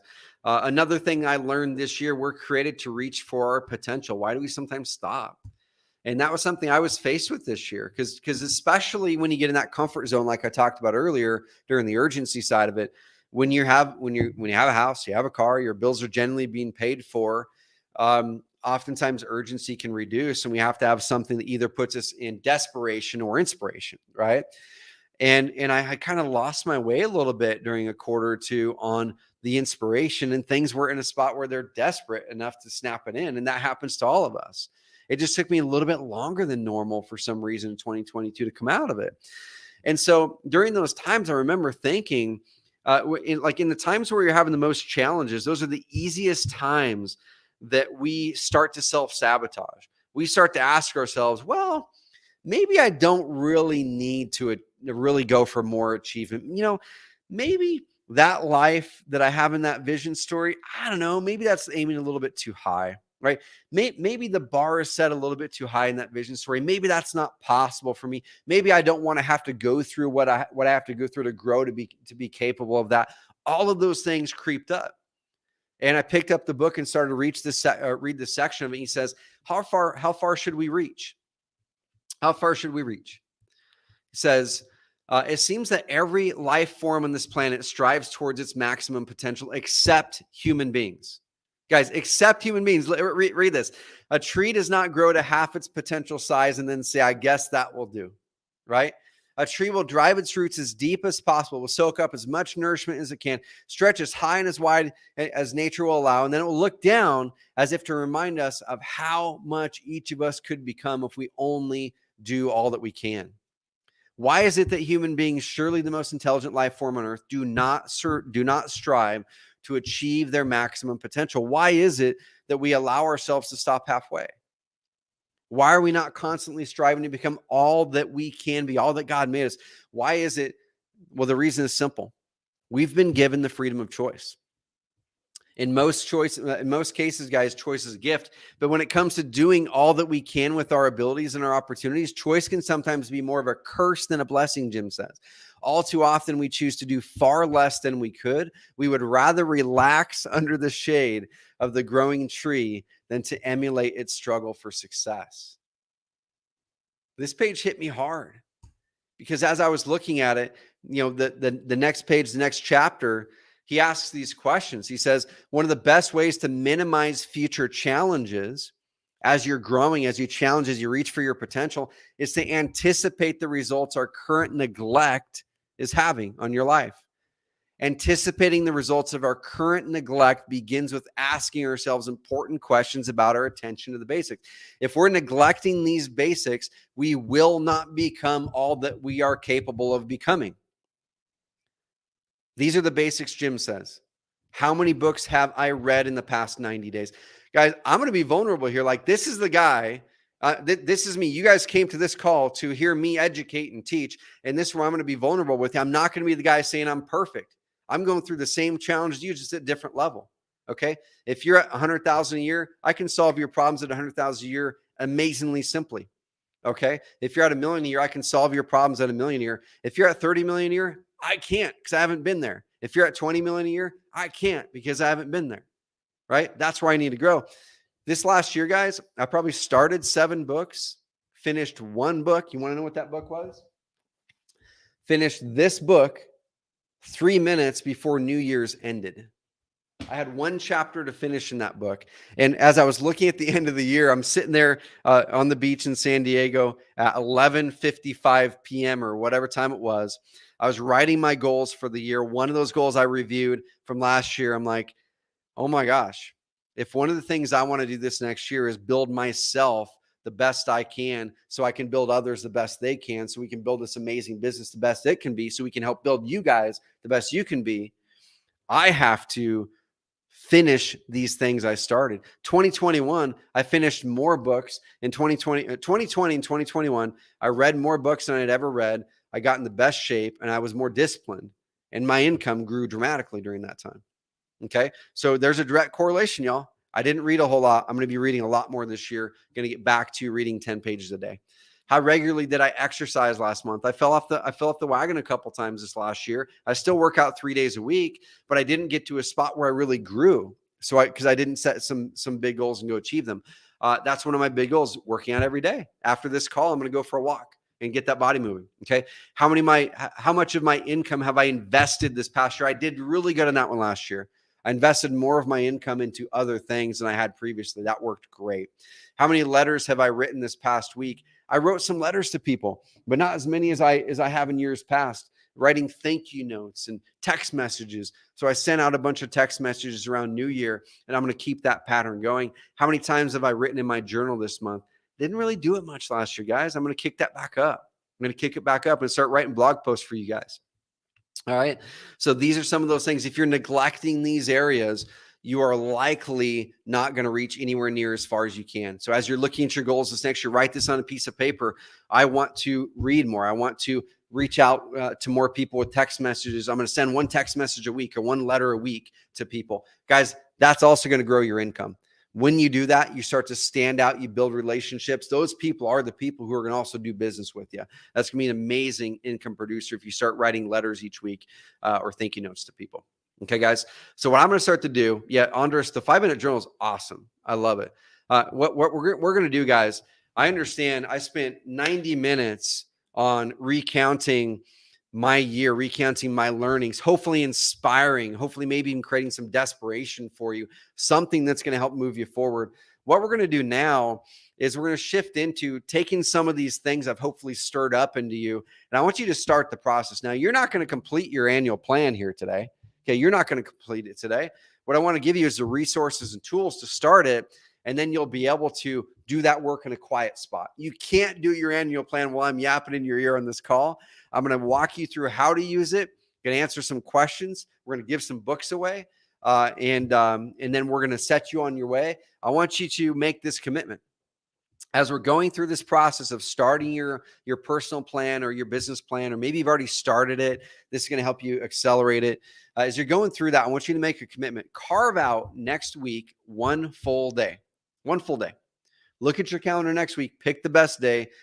Take every appointment on there. Move it to another day. Move it. Completely move it. Go somewhere quiet, and then pick this process up and dive into it. Okay, I did that initially in October to start it, and then I finished it, like I said, on the back porch of the hotel we were at in San Diego New Year's Day or New Year's Eve. When it was quiet, the family was in bed. They went to bed at East Coast New Year's, and I stayed up until about 12:30, just jamming out, looking at my vision story, rewriting, refreshing that vision story. I'll walk you through it here in a second, and getting inspired, getting connected. You've got to do that alone. Okay. All right, guys, so grab that template, pull it up. I'll pull it up on my iPad here in a second. Okay, and I'm just going to buzz through this because we've already talked about a bunch of this stuff, right? We've talked about those challenges we experience. And so the thing that we're going to be guiding towards for 2023 is, first of all, we have to ask ourselves, who is it that I want to become? Because the person you want to become, y'all, is going to directly influence the business that you build. If you're having a problem, if you're having challenges building a business, guys, right now, and you're just hitting your head against the wall, I'd be willing to make a concerted bet that the reason you're having the challenge building the business is because you're not clear on the vision you want in your life and the person that you want to become. Once you nail the person you want to become, things start to get crystal clear in the business that you need. Okay. As soon as you start to be clear on the person you want to become and what that looks like and the habits that they have, it becomes crystal clear the goals that you'll have for this next year. Okay. So the first thing I want you guys to do is I'm gonna talk through this little framework. Then I want you to pick up a notepad, a notebook, whatever it is. And I'm gonna look inside of here. I can't remember specifically if this is inside of the planning doc. I think it is. Yep. So I'm gonna share my iPad right after this. But let me walk you through this concept. Okay. So all of us are currently being somebody. Okay. We are being somebody right now. That somebody has habits, that somebody has disciplines. You could have good habits and bad habits, good disciplines, bad disciplines. If you wake up late every day, that's a discipline. It's just a discipline to wake up late. If you go to bed late, drink a lot of alcohol, if you aren't working out, those are disciplines. Those are disciplines that are fully influencing your life. You have a choice to change those disciplines. Okay. So the first thing, guys, is we have to change our beliefs. The first part of this call, hopefully, was to start to change some of those thought patterns, some of those beliefs that you guys have. Okay. The next thing is once we change those beliefs, I'll give you an example. One of my best friends growing up, amazing guy, love him to death. He had always had a challenge with his weight. And I remember in high school, he had really dove in and bucked that trend. He looked amazing. Junior year, I think it was in high school, maybe going into senior year. I mean, he looked amazing. He worked his butt off. He worked so hard to buck this belief that he had that he was always going to be overweight because his family is, right? And now it is true that there are some things probably genetically that made it harder to keep the weight off. So I want to give that credit fully. Genetics play a big role into it. But he proved to himself and to all of us around him that he could do it. It just was a choice. He started to make these choices when he changed his belief. He made different commitments. He ate more healthy. He moved his body better. Those commitments turned into disciplines when he did them enough. Those disciplines of eating better, moving his body more, believing he could be healthy and trim, turned into his reputation, right? That became him. What happened then later, guys, was he started to go through some challenges and his belief shifted again. His belief shifted again. His belief started to shift back to, well, shoot, because this is hard. Yeah, maybe I'm just not. Maybe I'm just not made to be a person who can be physically healthy and have abundant energy. My parents aren't, and others around me, and so like maybe that's true. Maybe that's my lot in life. And what happened, guys, is then he started to make those choices that reinforced it. Okay, went back to not eating good, back to not moving as much, back to not doing the things in his life that are going to lead to a better, healthier, more energetic life. Okay, and so it works both ways. I want you guys to ask yourself, well, shoot, what is the reputation I want? We always have to start there, and you could call reputation vision. Okay, you could call reputation vision. So what is the vision you have for who you want to become? What's the life that you want to have? Okay, so I'm going to stop this screen share. And it sounds like there may be some challenges still with some people getting the resource, this planning doc. If there is, let me know. And team, if you guys are having a challenge getting it, I can Slack it to you.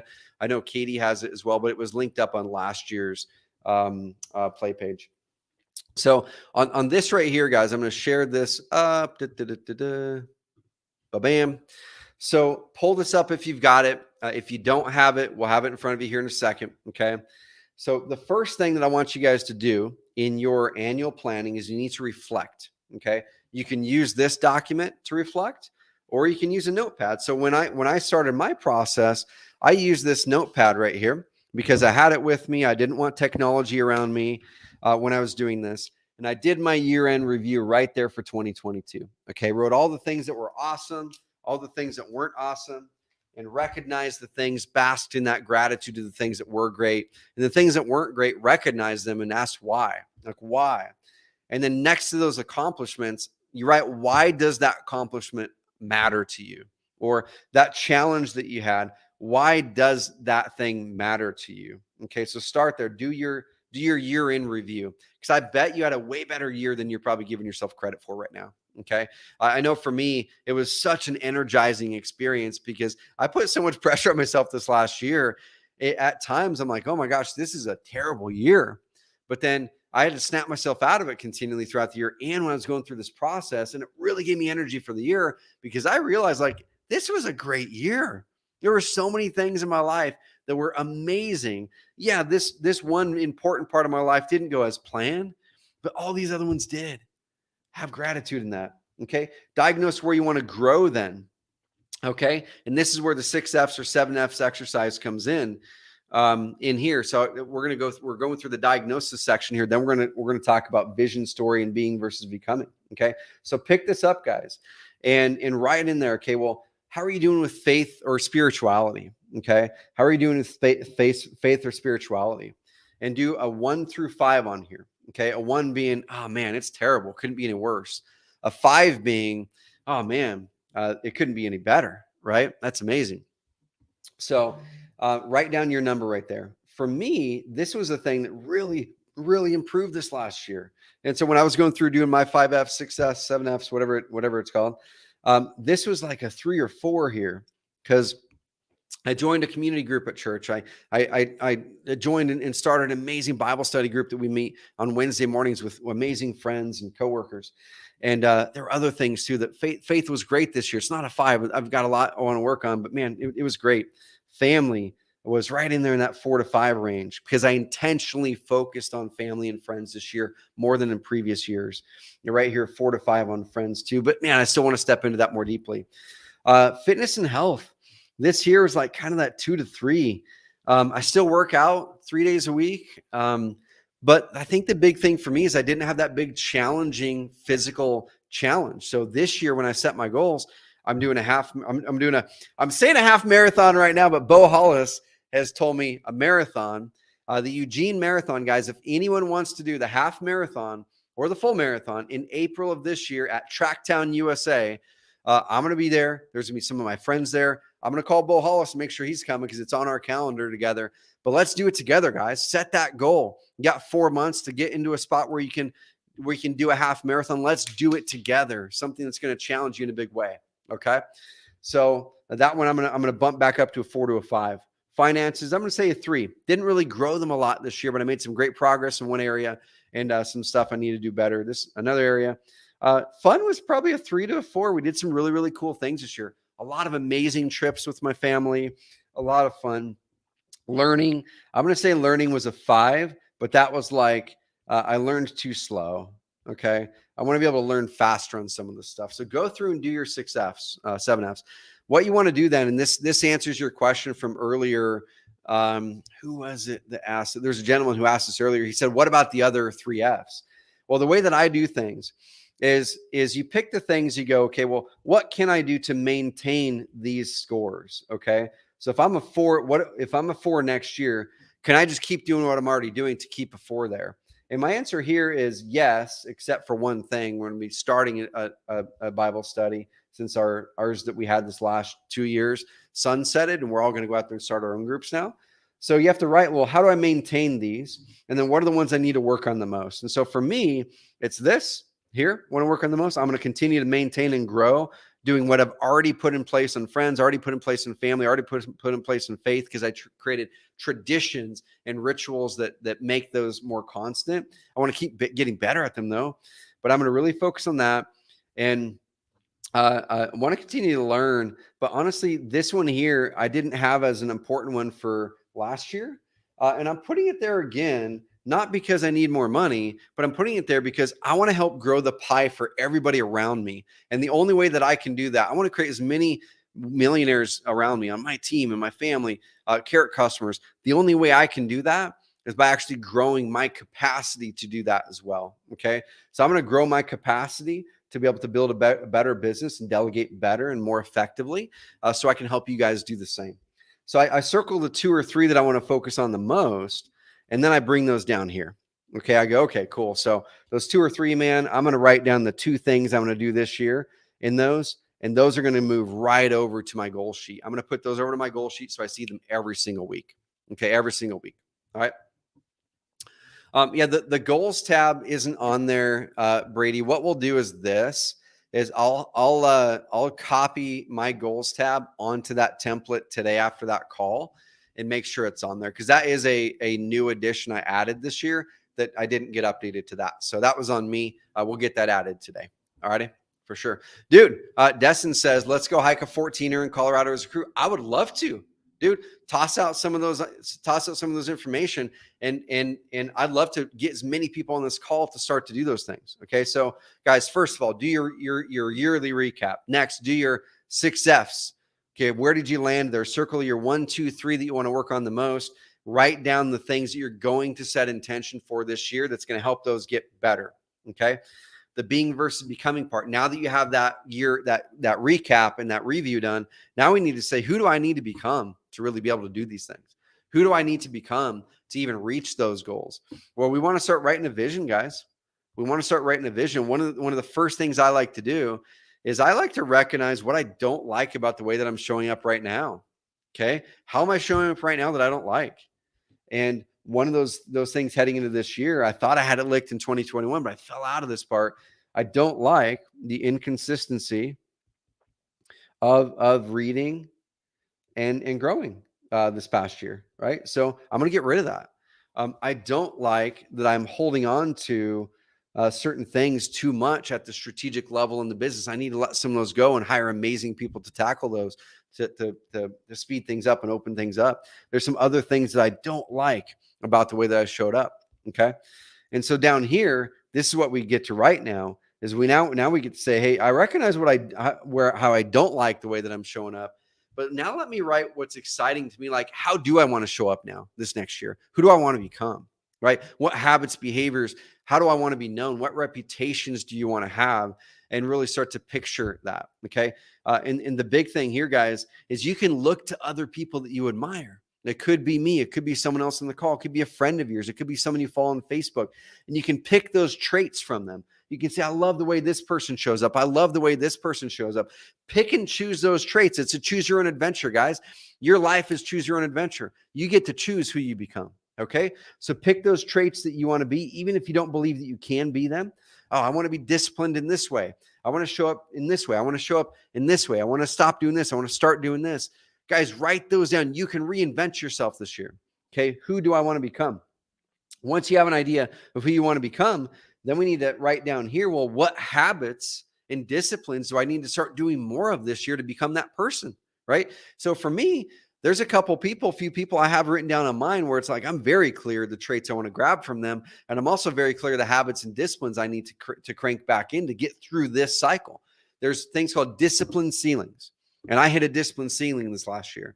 The year or two before, I was on an upswing, y'all. 2 years before, bam, I was cranking for probably a year and a half to 2 years. And then I hit one of these spots right here. I hit one of those spots. And every time you up level in business, you hit those 3s and 10s, you're going to hit those spots. Okay. You just hit 350,000 revenue. Things got hard. Bam. It's because you have a discipline you need to adopt in your life that you don't currently have in your life. You just hit $1 million in revenue. You're at 1.2 mil. Things got hard again. You're not enjoying things. Bam. It's because you don't have a discipline in your life that you need to get to the next level. So write down what those disciplines are. If you don't know what they are, get a coach, hop on, get authority leader. We're going to start to bake some of that stuff into that program in a group format. And guys, write those things down. What are the disciplines that you need to start to adopt? It could be 1, could be 2, could be 3. It could be, I'm going to work out 3 days a week. It could be, I need to move my body every day. It could be, I need to work out. I need to move my body every day and drink 3 liters of water to make sure to fuel me so I always have energy. If you're out of energy, it's movement, it's water, it's healthy food. Those are disciplines, right? So write these down, guys. That's going to start to shape what you're going to be doing this next year that's going to help you out of whatever discipline ceiling you're in. There were people earlier talking about, man, I've been in this rut where I can't break through. I can guarantee you the reason you have not broke through in business is because you're stuck at a discipline ceiling. You're stuck at one of these. There's a discipline that you have not adopted yet in your life that will get you through it. Is it waking up earlier to give yourself an extra 2 hours a day to be able to really dive in and solve that? Is it having more energy with movement and water and food? Is it, writing every day? That's going to be one of my disciplines this next year is writing every day, like writing words, writing content. What are those disciplines that you need to do? Okay, guys. Next thing here is now we're going to start to write that vision story. And this is where everything comes together. This is where your business vision starts. And guys, as we're diving in, talking about planning, I know we're almost 2 hours into this. This is called the epic planning call for a reason. Okay. Every single year, it's my longest call, but I want to have as many of you leave here with the tools, the inspiration, maybe even a little desperation to be able to kick you off on the new year so you can succeed and come back next year a changed person with brand new goals. Okay. So as you've gone through now and you've done your review for the year, you've done your 6, 7 F's, you've identified where you're doing good, where you're not. You've said intentionally, I want to do these couple things better this year. Here's a couple things I'm going to do within each one of them. And now you said, well, who the heck do I need to become to be able to step into that? Well, I don't like the way I'm showing up here. Acknowledge it and write it down. And then I do like the way other people are showing me up here. Here's the disciplines I want to adopt, and here's the person I want to become. Okay. Now that we have that vision of we're getting clear on who I want to become. Now, guys, you're primed to create your vision. This vision is exactly what will help you build the business because you have to have a personal vision set before a business vision. Okay. This is where every year, I do it once a year, I take my, what I call vision story. And now I'm not going to go into detail how to do this. I have a podcast episode that dives into how to do your vision story in detail. So if it's easy to find, team, link it up. If not, you guys can go to the podcast and find the vision story podcast, how to create your vision story. But I rewrote mine this last month right here. And you always start with the 20-year. Okay. And my 20-year right now is 3 pages long, just handwritten. And then after you do your 20-year, then you go to your 10-year, and then you go to your 5. Now, why is that important? How's that going to help you with your business goals, guys? Well, the first thing is, oftentimes whenever we're writing goals as a business, one of the biggest things that people make mistakes on when you're doing business goals is you write business goals just for the year ahead without having clarity where you want to be long term. Okay. And when we write goals for the business a year ahead, the problem, without a long-term vision, the problem is we oftentimes have these limiting beliefs in our mind that hold us back on making the right goals, or goals that are more ambitious and like ones that pump you up more. Okay. And so one of the best ways to break those limiting beliefs is to look out so far, like 20 years out, look out so far that you have to completely say, I'm a different person in 20 years. I get to dream now. I get to fully dream now at this point to develop the person I want without having those limiting beliefs. Okay. And so follow the directions in here. But literally, when I wrote my vision story, I wrote this. I wrote, I'm 60 years old. It's, this is terrible handwriting, but you guys get the deal. Yeah, you guys get the idea. It's 2042. Bam, I'm 60 years old. It's 2042. Start there, 20 years out. Okay, wherever you are. If you're 62, like some of you guys were on here, amazing. This is your chance to lengthen your lifespan. If you thought, man, my parents passed away in their 70s, this is your chance to mentally lengthen your lifespan into your 80s, into your 90s, into your hundreds, if you want to. That's going to help you. Okay, so I'm 6 years old. It's 2042, and now I just start writing every moment throughout that day what that day looks like. Let me ask you guys this question really quick, because just for sake of time. Number one, guys, has this been helpful so far? Because we're not done yet, but has this been helpful so far? Number one. And would you guys like to hear me read part of my most up-to-date 20-year vision story? I've never read it in public before, so it could be kind of cool.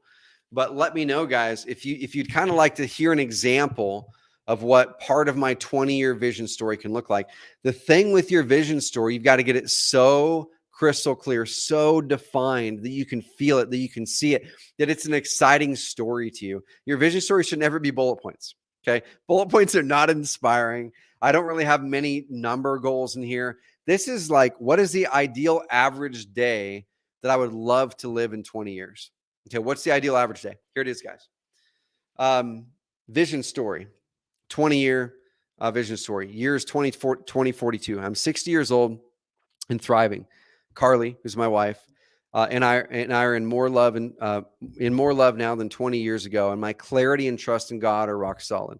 I woke up at 6 a.m. today like clockwork, full of energy, clear-minded, and well-rested. I open my eyes to the most amazing view. It inspires me every morning, calms me, and fills me with gratitude. The view is of the sunrise.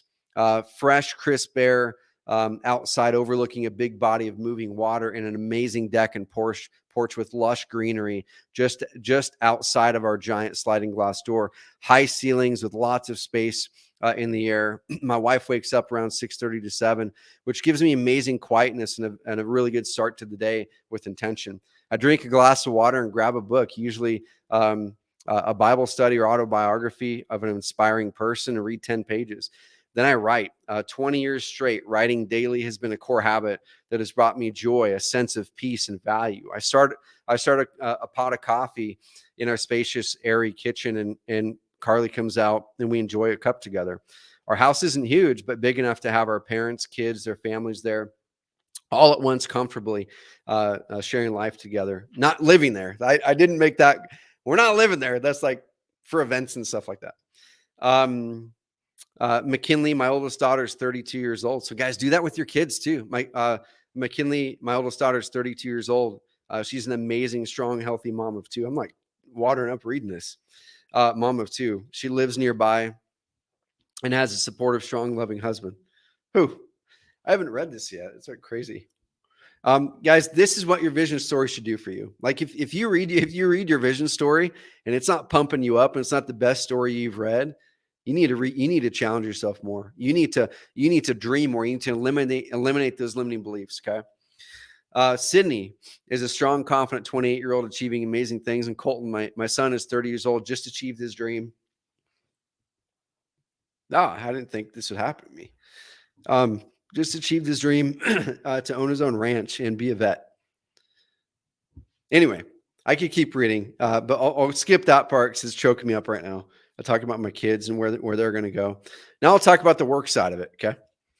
The work side of it. I go to work around 10:30 after a mid-morning workout at 9:30. Most days I work from my home office on our property. It's overlooking an inspiring view, floor-to-ceiling windows, and displays my best-selling books.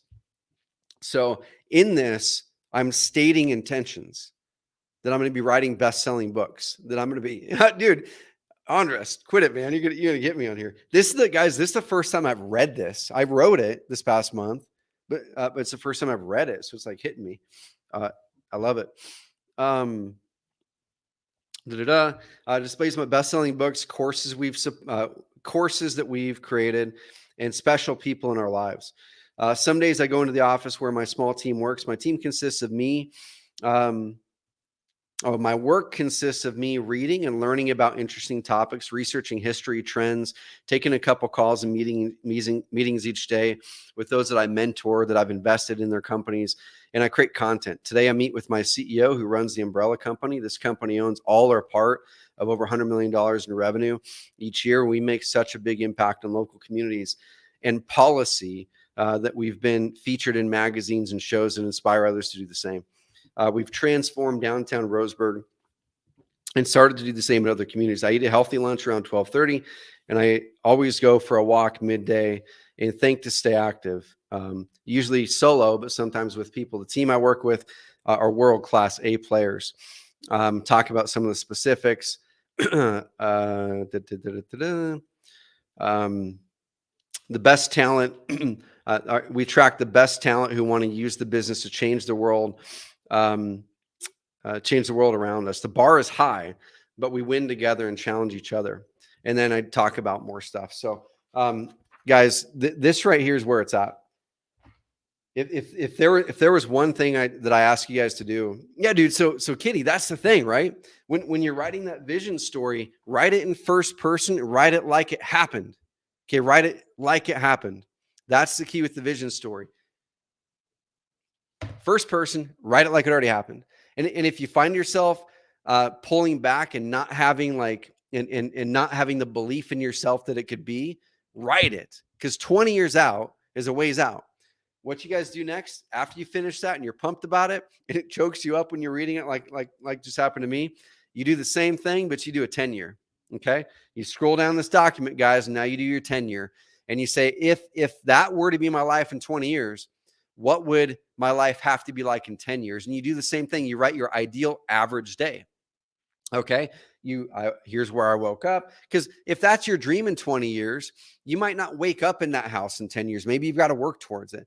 Or, maybe you don't have kids, or you're 20 years old and you don't think you're going to have kids at 10 years, but you will in 20 years.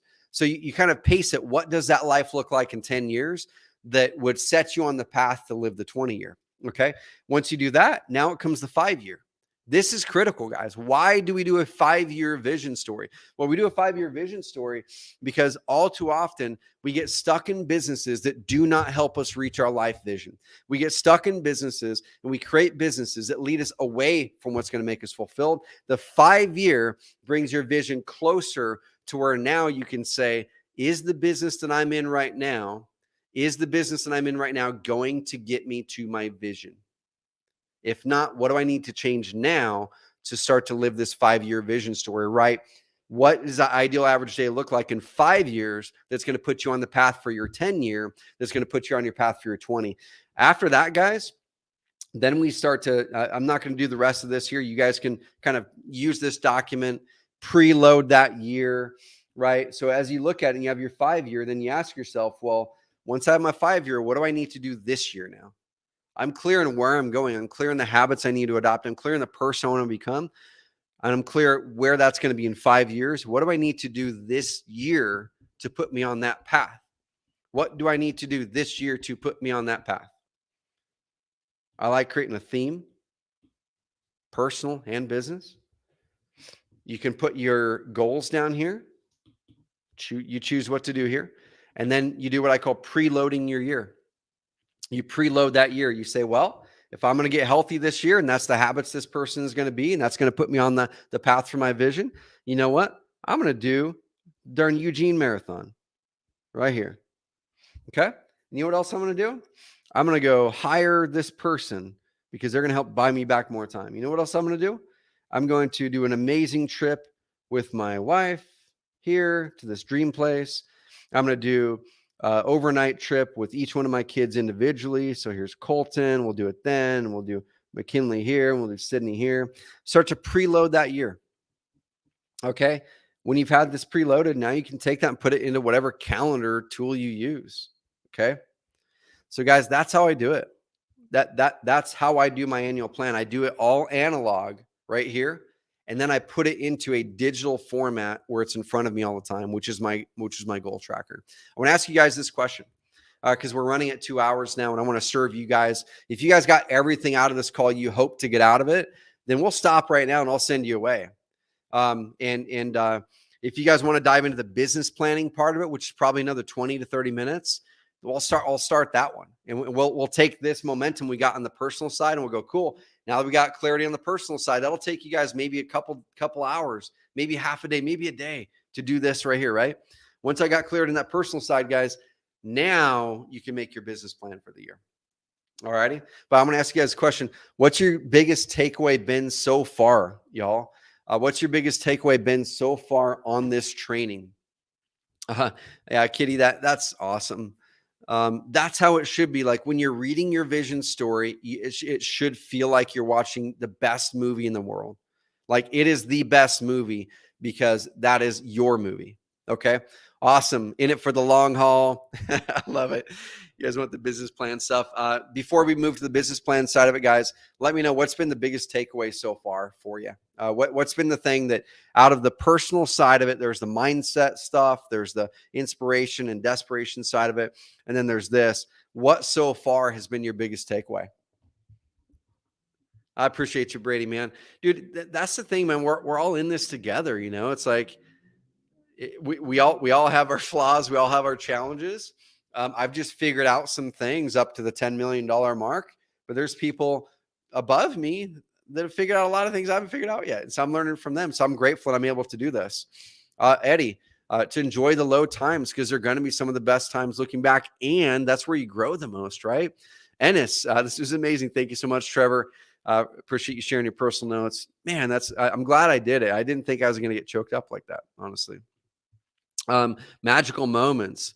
What to do to move from where I'm at currently. Staying hungry and humble. You're doing great work shining the light. Life is precious. Use business as a tool to enrich your life and others. Guys, this is awesome. Comfortable versus uncomfortable. Great in-depth overview of planning, the importance of it. Love the deep and all the details. I love it. So guys, keep those coming. We're going to shift to the business side now. And the reason I spent 2 hours on the personal side, right? The reason I spent 2 hours on the personal side, many of you guys might have came here like, dude, I just want to get my business goals set for the next year. The worst thing I could have possibly done for you on this call is give you a business goal setting template that's going to help you set these big, hairy, audacious goals. That's going to lead you to a business that you despise. It's going to lead you away from your ideal life. So that's why I spent 2 hours on that. Now we're going to spend 30 minutes on the business side. All right. That's why we're going to spend 30 minutes on the business side. So let me remove this screen share. Let me go back to my slide deck over here. And if these resources aren't up there, the team is doing an amazing job. I got back from a 3-week trip, and I didn't fully make sure I had full alignment with the team. So they're hustling behind the scenes to probably try to catch up with some of the adjustments and changes I'm throwing. And I appreciate you guys for that. So if there are some templates that are not up here yet, we'll get them up for you guys, and they will be on this page within 24 hours. But everything I'm showing on these slides, we will have on this page for you within 24 hours. One thing I do want to mention, guys, really quick here, is many of you guys and gals probably want more of this. And there's a couple things. Okay. So we have something called Carrot Camp. And Carrot Camp is an event that we do a couple times a year. We're only able to serve about 30 to 45, 30 to 60 people every year. We have our May Carrot Camp coming up. We always do them in May and September. And this event, like if you like what I've dove into here, guys, this is like the primer for Carrot Camp. Okay. We dive into even more detail, and we have a chance to have meals together, and you have a chance to meet amazing people. So Carrot Camp sells out every single time. And if you guys want to get on the wait list, we're going to be opening up the Carrot Camp seats here sometime soon. I don't have the date yet, but it will open up soon. The people on the wait list are going to be able to get the tickets first. And so I would highly suggest that you go to carrotcamp.com, fill it out. There is an income requirement. You have to be making at least $100,000 a year in your real estate business because this event really isn't ideal for helping you learn how to get your first deals done. This is ideal for helping you learn how to scale and also shift the way that you're approaching business and enjoy it more and win back that time more. Okay. So check it out, guys. Some of the biggest investors in the country, Max Maxwell included, Keith, so many amazing people have come to one or multiple Carrot Camps. Go check it out. Okay. The other thing, if you guys are like, dude, where can I plug into more of this stuff and the business stuff? I've said it, I've mentioned it. Some of my Carrot team is on here, and we're going to be diving into this over the next couple of weeks to really pull forward some things we've been talking about to reimagine our highest level plan and take what's amazing about it and keep it in there and add what can really help you guys really build that business of freedom and impact. And it's called the Authority Leader Program. If anyone is curious and interested about that, pop a note in here in this, because it's gonna be revamped to include a lot of amazing things like this. Monthly group coaching access with me, with some of our most successful customers, amazing dedicated account reps who are just so loving and so awesome on our team to help guide you through the journey of Carrot. A little bit of the work done for you, coaching on how you can do the other work, but also community. We're going to be building a community at that level. It will include a live event. There will be an income threshold for that live event. We'll include a live event just for the people in this program. And it's going to be kind of hybrid between the current program and Mastermind. And I'm really, really pumped to be able to work with you guys to optimize what that program is to help you guys build an amazing business. So if anyone's interested, pop in the comments box, I'm interested. And then email, do this, guys. This is my personal email. My assistant will get this. If anyone is interested in the Authority Leader Program, email me, Trevor at Carrot.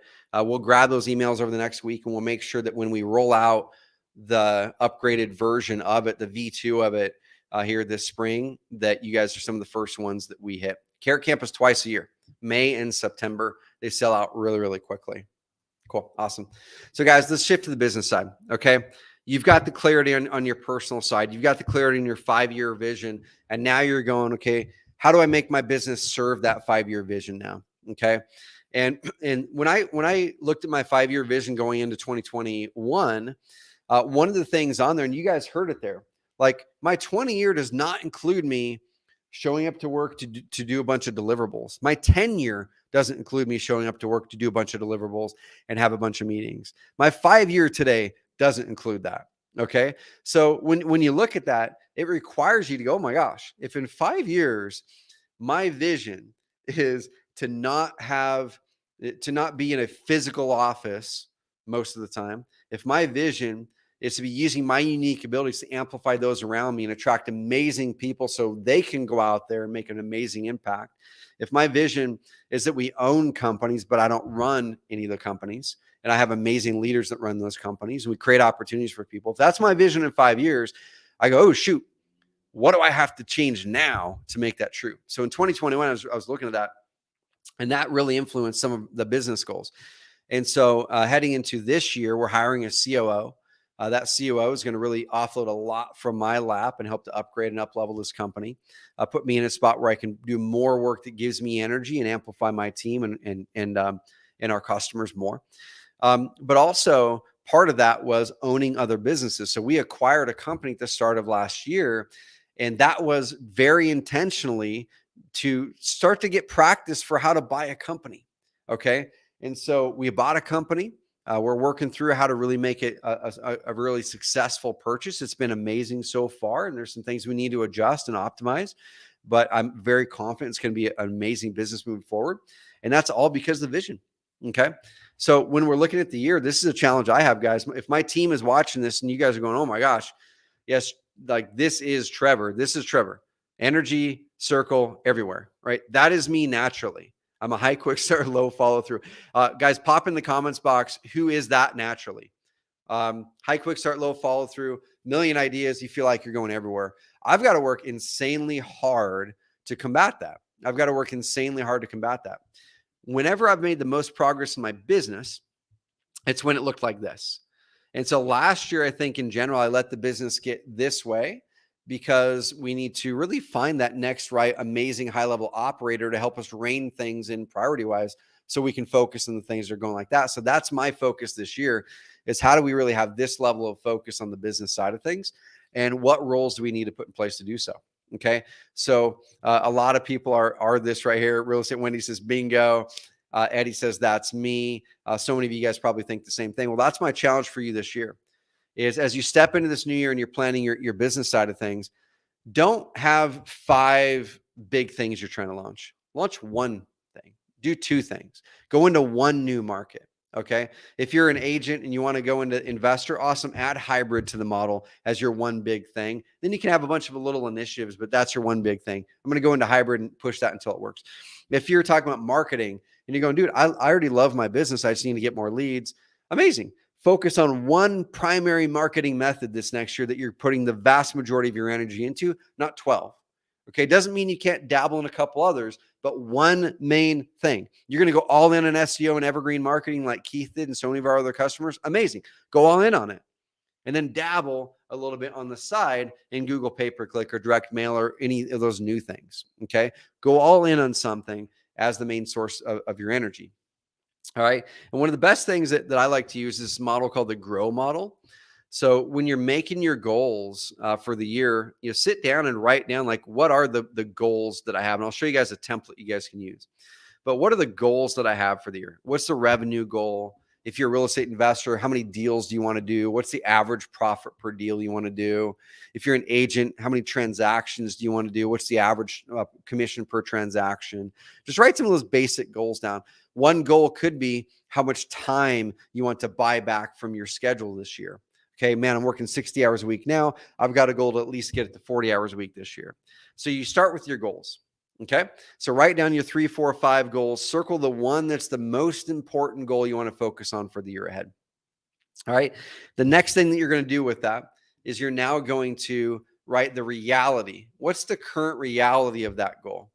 Okay, if you have a goal to make $100,000 a year, right? My current reality is $50,000. Okay, cool. That's good because now we know the gap. We know the difference between where you are and where we need to go. We can start to make a plan for it now. Okay. So that's the first step. Write down your goals. Those goals should help you get to your 5-year vision story. Okay. Write down where you currently are with those goals. Okay. And then we're going to do options here in a little bit. Okay. We're not going to do those right now. Okay. Actually, let's dive into it a little bit. So those are your highest level 3 to 5 goals. Once you've done that, now you're going to pull back and kind of brainstorm some options on how to move towards your most important 1 or 2 goals. It could be add a new market. It could be add another marketing channel. It could be build a team. It could be add hybrid to your business model. It could be, I'm going to keep my wholesaling and flipping operation going, but I'm going to add multifamily to it to build evergreen marketing. Whatever it is, come up with your 2, 3, 4 best options to help you hit those goals. Those options are likely going to be your biggest initiatives or objectives for the year. So we start with 2, 3 goals for the year. Circle your primary goal. That's your number 1 goal.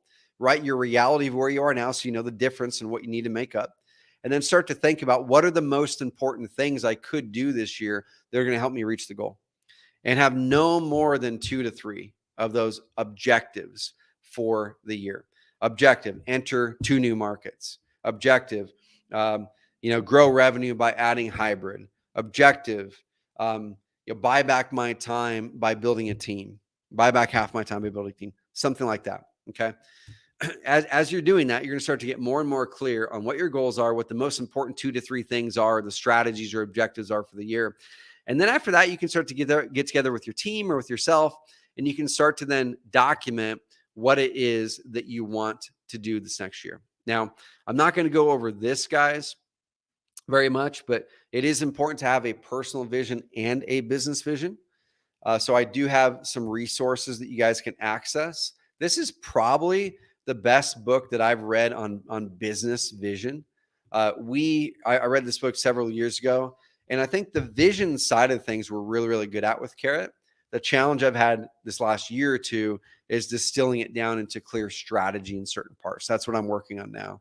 But this book, Vivid Vision, has really helped with it. Okay. So you can create those goals for this year ahead and pull back and ask, like, what business do I want to build? Do I want to build a business that is big? Do I want to build a business that's local or that's regional or national? Do I want to build a business that's just an agent or just an investor or a hybrid?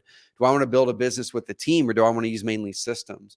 What's the purpose of the business? Like, do I have a mission behind it? Am I trying to make a local community impact with this business, or I'm donating a percentage of my income to these charities, and that's what drives me wanting to grow it?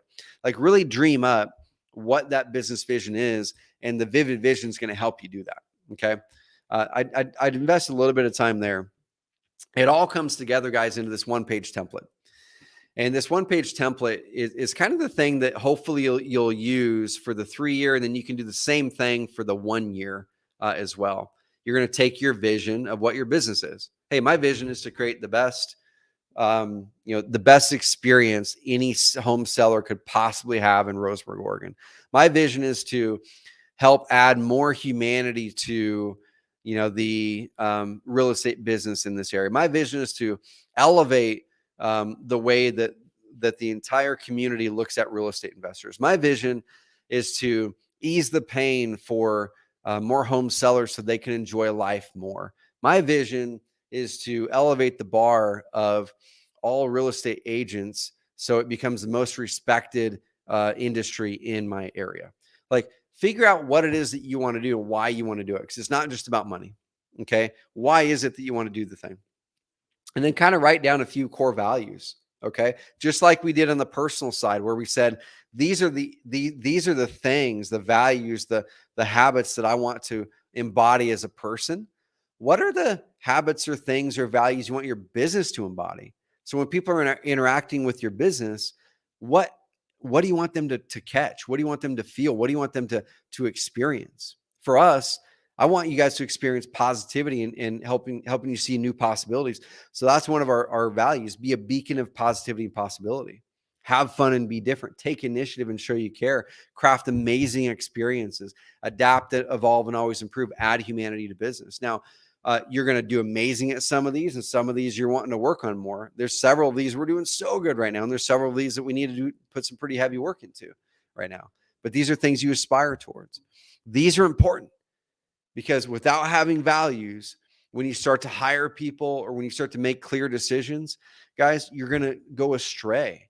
Your vision and the values within it drives every decision. The vision drives every decision. And so if we're going straight from our personal vision story and the person that we want to become, and we're going straight into goals for this year, and we don't have a vision for what type of business we're trying to build that will help us get to that 5-year, you're going to be on this hamster wheel this year and next year and the year after, just churning through annual goals, not building towards something meaningful for you. Okay. So after you go through and spend that half a day or a couple hours on the personal side, spend that half a day or day on the business side. And you're going to ask the same darn things. Where do I want to go with this business? What does it look like in a few years? Write that down. Okay. What traits do I want it to embody or values? Write those down. It could be 1, it could be 2. You could borrow some of ours. Then you can say, What goals do I want this business to have in 3 years? If I'm going to reach that life in 5 years, what goals does this business need to have? Is it number of units that you want to acquire, multifamily or revenue? Is it an income goal that you want to shoot for? Is it that you want to build a team and you want to build yourself out of the business so you can go do something else or you can retire? Write down those primary goals for the 3 year that are going to help you reach that 5-year personal vision. Okay. Write down the 2 or 3 strategies or objectives. What are the main things that are going to help me get there? Okay. If your goal is to get to whatever, $100,000 a month in income in 3 years, and you're saying, well, the options I could take to get there are, I'm going to start off getting there with wholesaling and flipping or being an agent. But within 3 years or 5 years, I really want the majority of that to be recurring revenue from rental properties, and then maybe 40% of it from this active income. Write that down.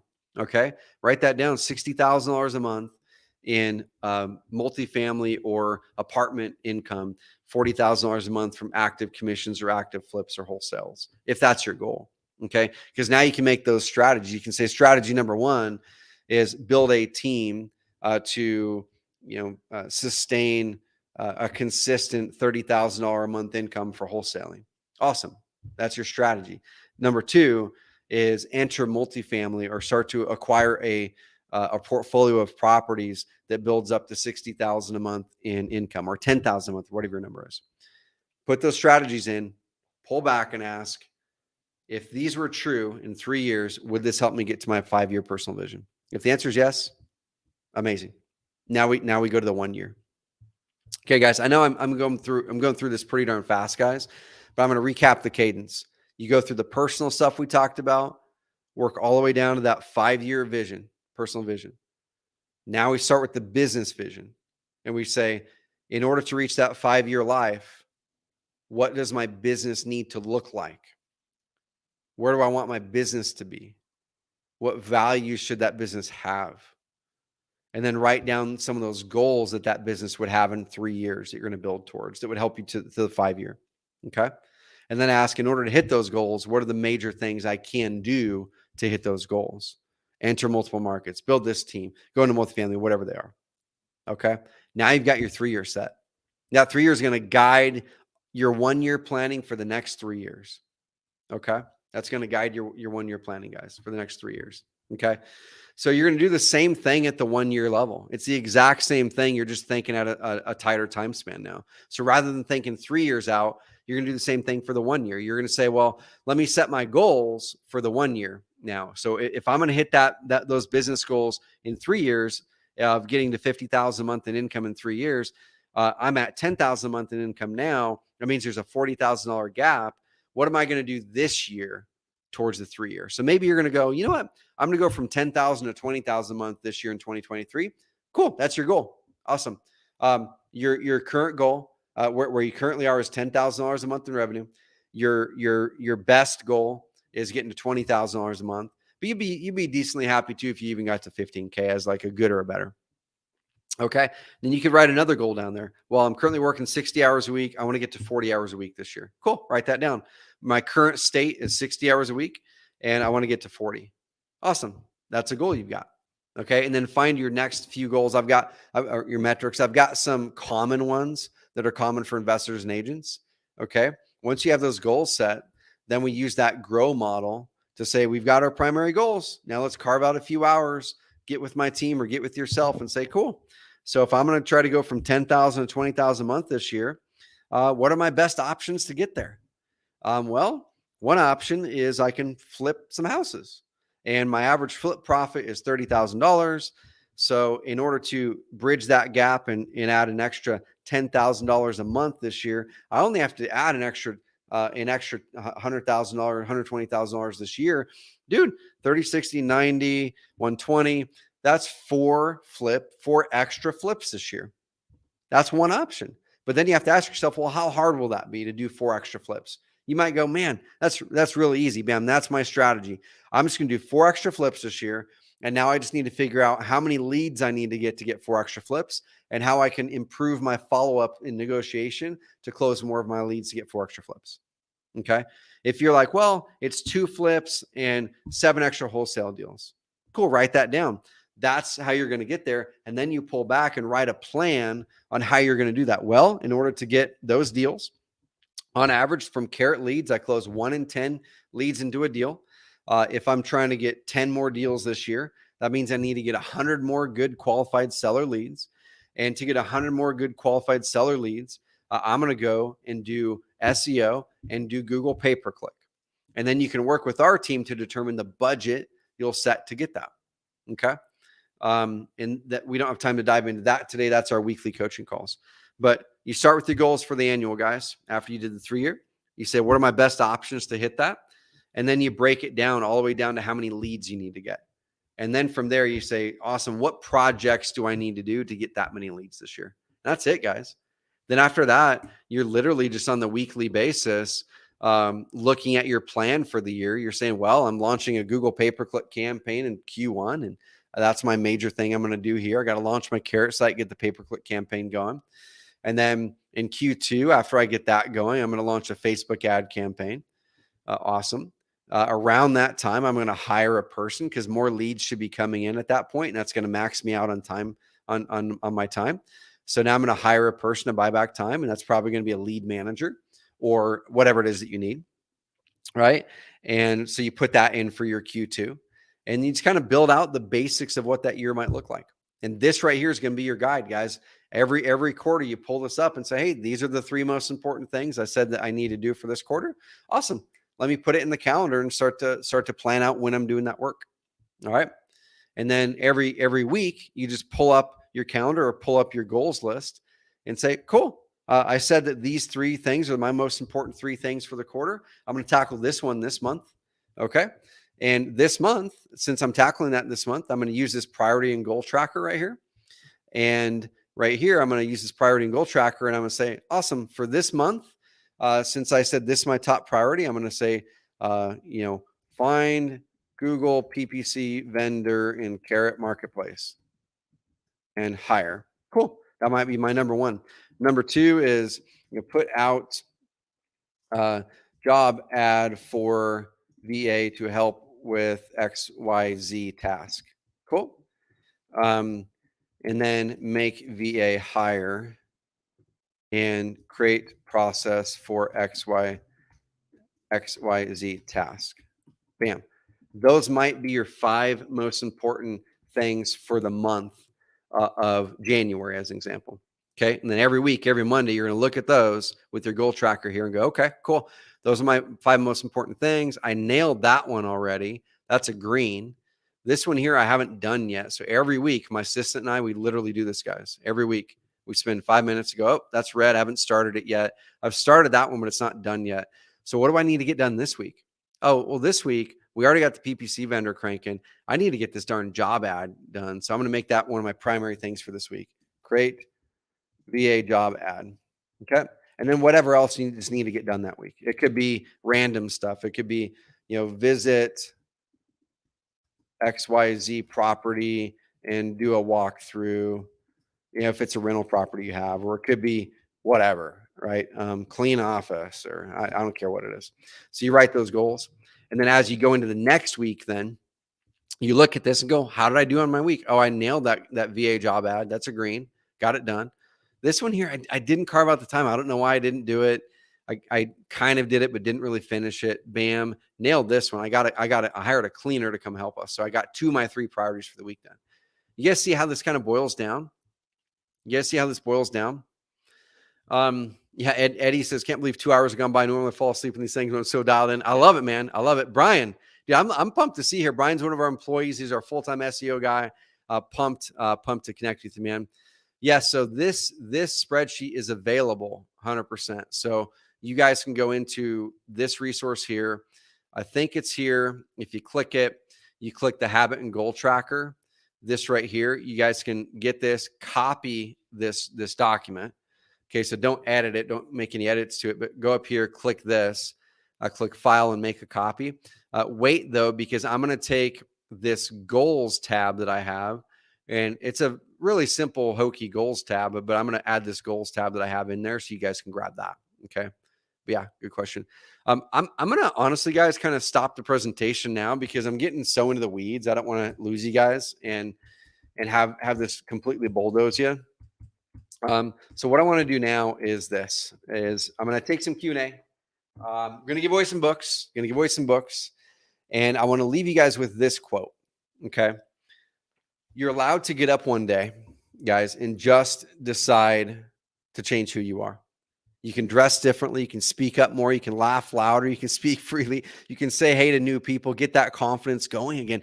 We don't have to say the way people see us out of fear that they won't like the new us.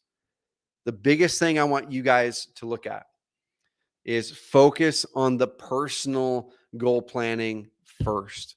I can 100% tell you guys that the challenges I had last year versus the thriving that I had the previous 3, 4, 5, 6 years is because I took for granted the moment I got in the comfort zone, right? I took for granted so many of the amazing things that were happening in my life, in business, in life, other spots, so many of the amazing achievements that I'd achieved because I worked my butt off in a focused way.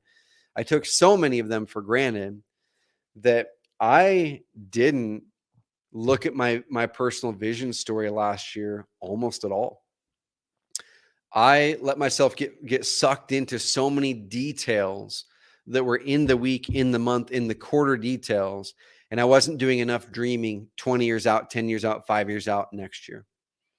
And that manifested as our company, went over that 8-figure mark. It manifested in me being sucked back into the business in the wrong spots, me not serving my team as well as I should have, the team having challenges because of that, delaying uncertain decisions because I wasn't as clear and inspired about where I was going personally as I had been for years previous. And that can happen to us. That's a season. I had a season of such focus and such momentum and such just growth in so many parts of my life. And I grew amazingly well last year in some very, very important parts of my life, my faith, my family, my relationships. Those were amazing. But I didn't grow in some of the areas that I had gotten so good on the business side, in a couple of the other spots, fitness and health. And it's because I didn't keep that personal vision, the personal goals in front of me as much as I had in the past. So the reason I spent so much time this last month and New Year's Eve rewriting my personal vision story to a point to where it choked me up when I read the darn thing, is because I needed that inspiration again coming into this year to not just grow a business just to grow a business, but to grow a business to truly lead towards an actual life and a lifestyle, to lead a business towards a real impact, not just an income. And I kind of lost my way a bit there. And like I said, I'm being vulnerable with you guys on this. Most people, especially people who are successful, will not share their losses like this. I'm sharing these losses as a first world problem, coming from a guy who's a multi-millionaire, has an amazing family. These are first world problems, guys, that I am now blessed with the opportunity to experience. And like we grow from our challenges and losses. We don't grow from our wins, y'all. We don't grow from our wins. We grow from our challenges and losses. And so I want you guys to look at this black screen right here and ask yourself, going into the new year, what are the things that you just are going to change? You're just going to change these things about yourself. You're going to give yourself permission to say, pardon my French, screw what people think about what they're going to think about this change in me. Because the people who are going to think bad about it, the people who are going to try to drag me down, are the people that I don't need in my life very much. If those people are family members, if it's a spouse, guys, find a way to be the lighthouse to them so they can see a brighter future. Don't try to be the tugboat that tugs them through and tries to change them, because you won't change them. Okay, you can only change yourself, and you can be a lighthouse for those around you to illuminate their path so they choose to change themselves so they don't drag you down. And if you have those people that are going to drag you down, don't care about their issues. You just care about being the best darn lighthouse and beacon of positivity and possibility to them that you can be, that they're so inspired or they get to a spot that's so desperate that they look at you and say, he or she has something figured out that I want.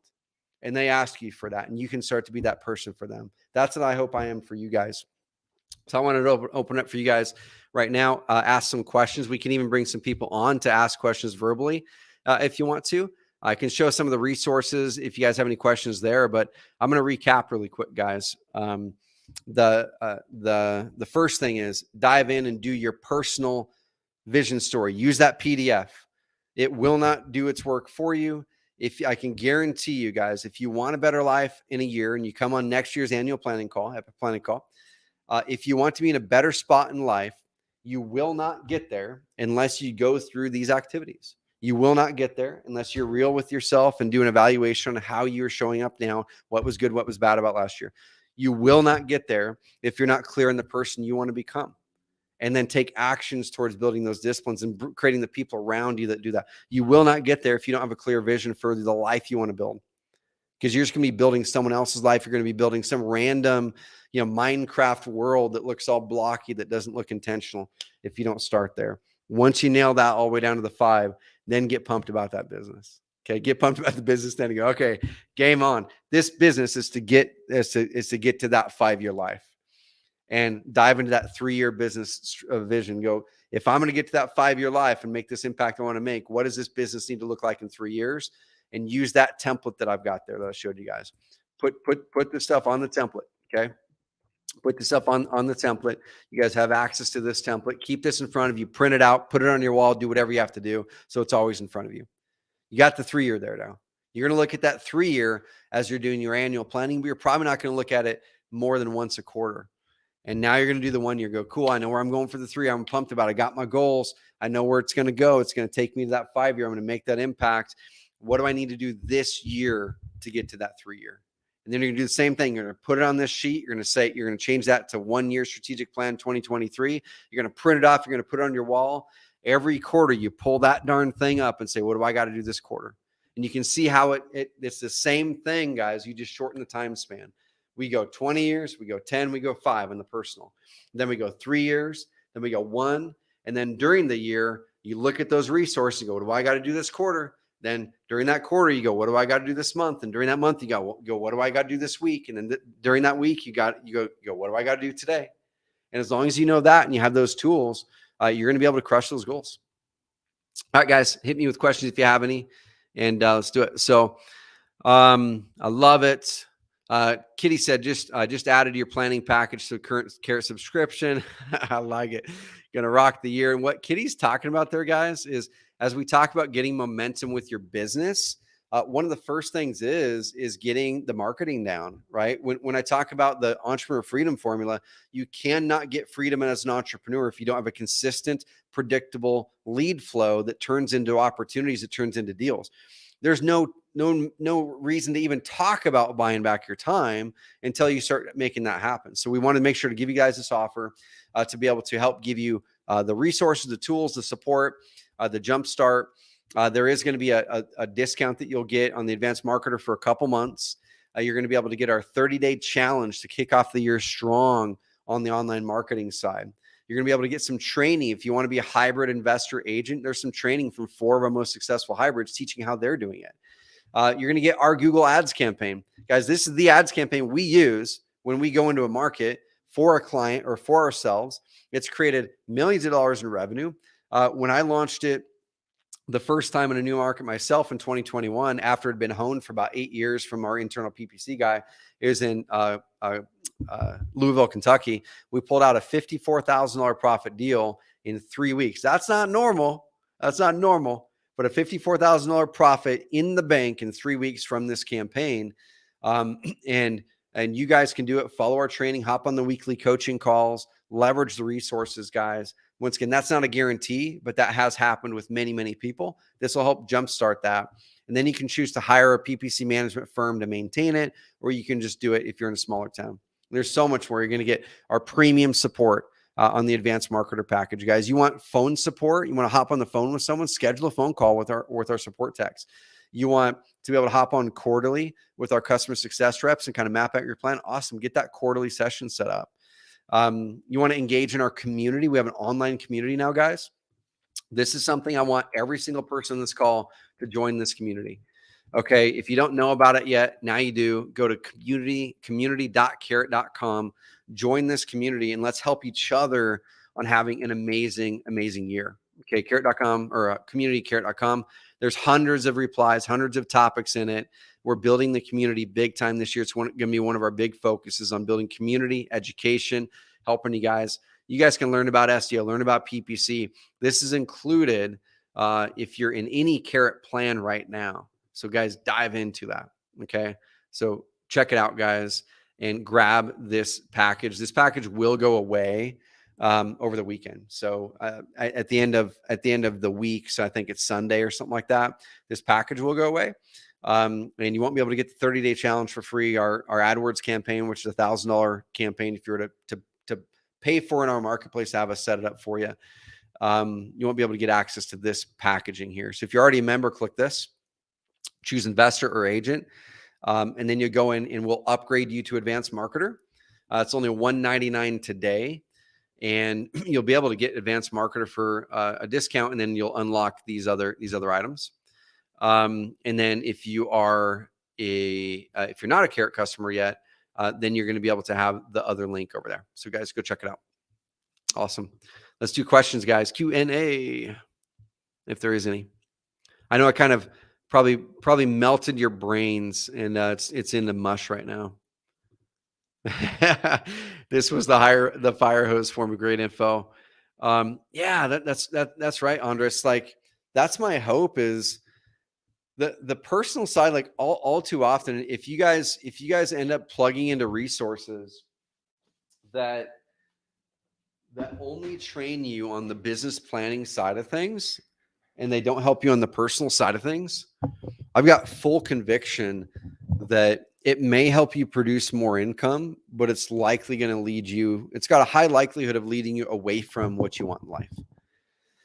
And so I always heavily index on the personal side, heavily index on mindset, heavily index on being insanely clear about what you want out of life. Because if you're not clear, your business will suffer as a result.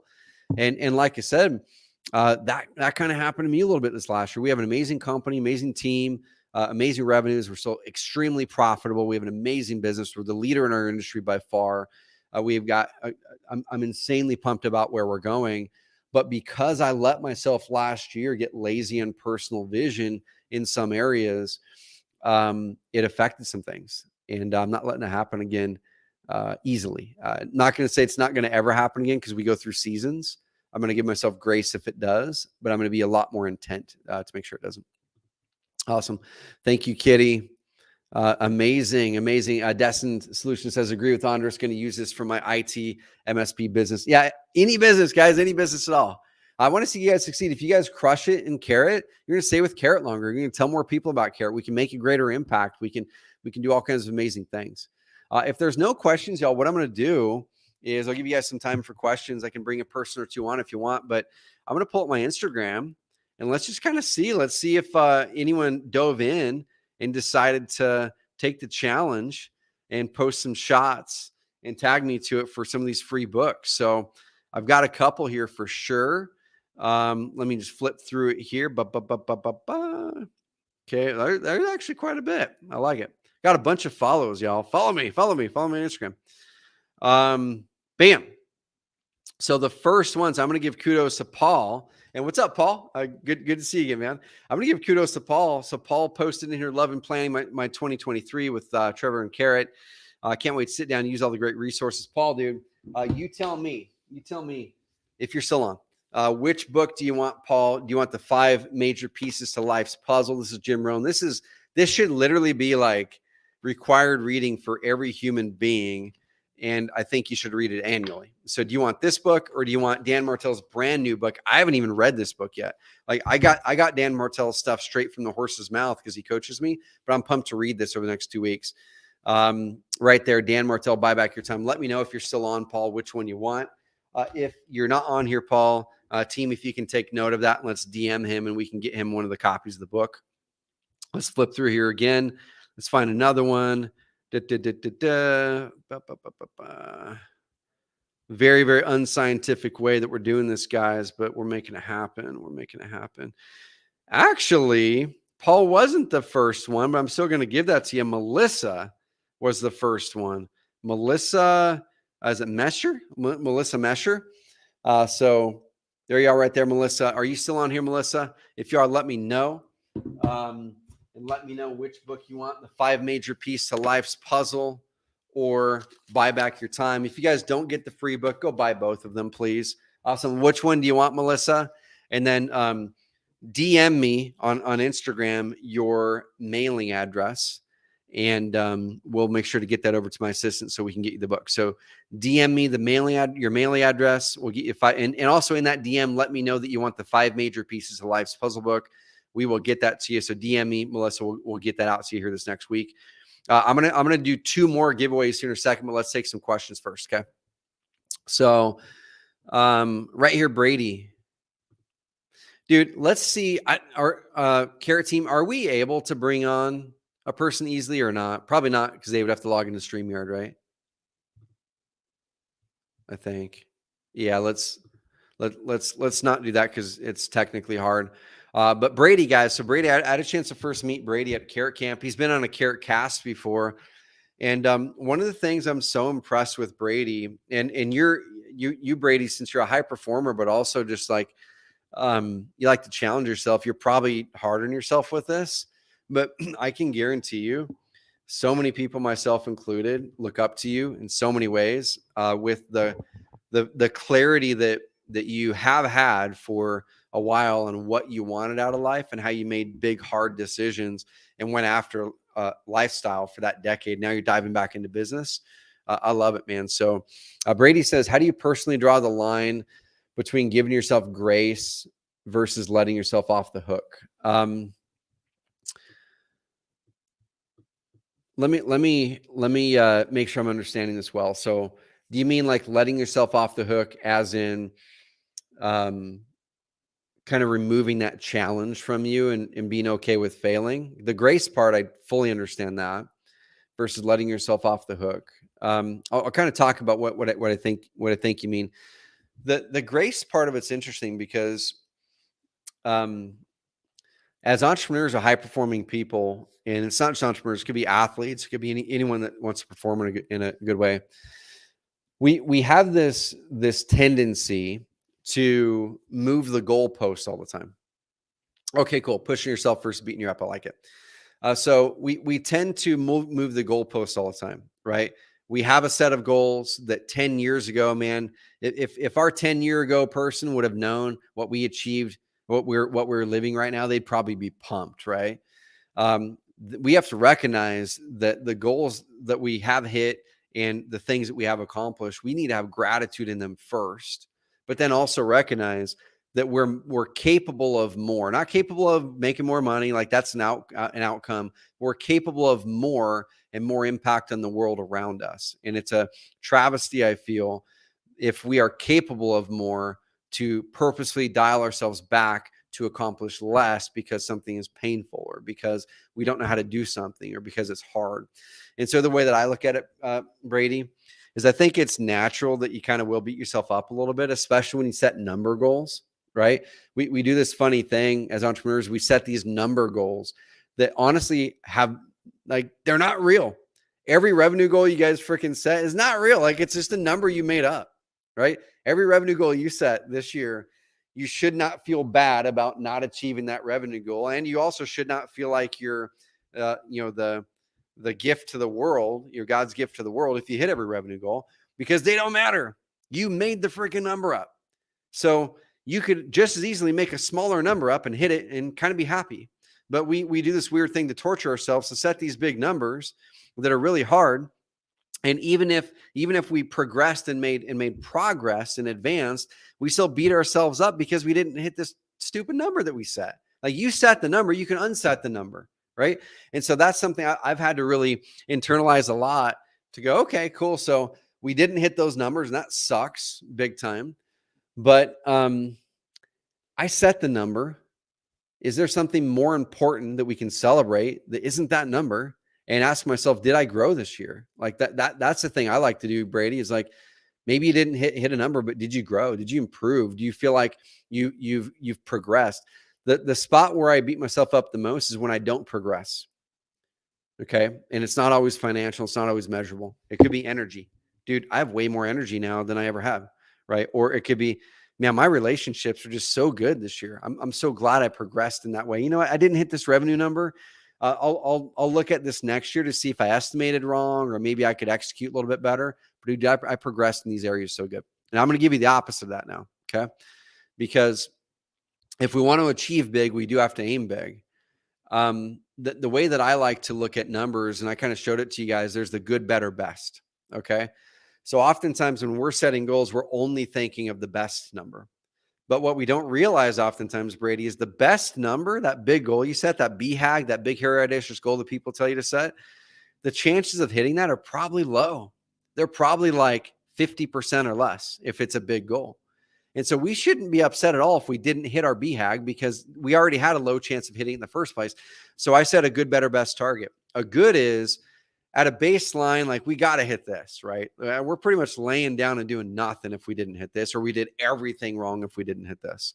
And we'd be decently happy if we hit this.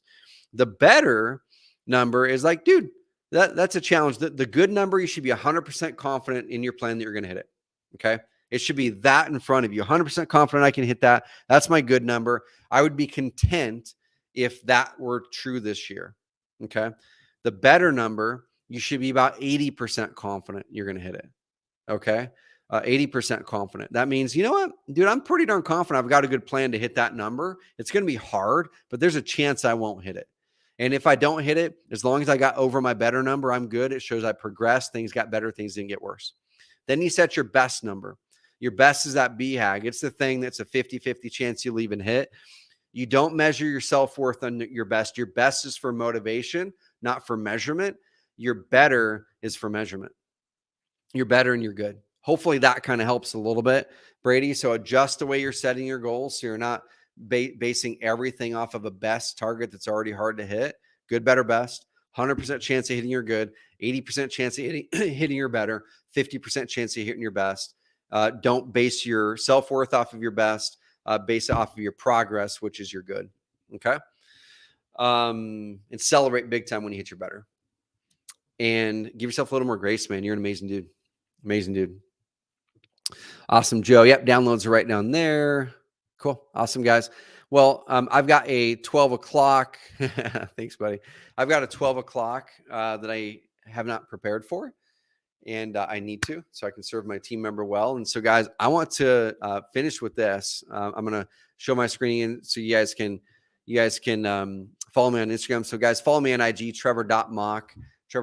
I took a 2-month social media break heading into the new year, honestly, because of what I talked about here. I'm like, dude, I wanted to get insanely in connection with the personal vision again. And I needed to unplug from distraction. And so I'm back on Instagram. I'm going to be back on Facebook, but I'm not going to be on it to like engage and sift through stuff. I'm on it to post. I'm on it to post my progress on these goals. I'm on it to hopefully inspire, hopefully, give some guidance you guys can get along the way. Follow me there. Guys, dive into the podcast, the Carrot Cast. If you guys liked this here, I do this every single Thursday on the podcast. The podcast is literally me. It's called Trevor Truck Talks. It's me on my cell phone as I'm driving to home or after dropping the kids off school. I just recorded a podcast today on lifestyle. It's about a 20-minute episode, micro episodes. Those episodes are the ones that I get the most comments on. So subscribe to the podcast, listen to that, keep that motivation, that inspiration, that tactical and strategic stuff in your brain on a weekly basis over there. And also, guys, like I said, the 3 calls to action if you want to engage more heavily with us. On the lead generation side, take us up on our package here. On the business growth side and mindset side, go to carrotcamp.com. That's carrotcamp.com. And if you want to join us there, you have to have a minimum of $100,000 a year in real estate income. Join us there. And then we have our higher level program that we already have, and it's an amazing program, but we're going to take it to the next level It'll be about $1,000 a month. It's going to include a lot of this stuff. It's mastermind stuff. Our highest, most successful customers are going to be in there teaching you how to do the things to help you be successful in business and in life. You have a dedicated account rep, so many other amazing things with it. It's not cheap, but it's for the person who kind of wants the done for you, right? Or I'm sorry, the done with you. We're going to do some of the things with you. We're going to plug you in an amazing tight community of achievers.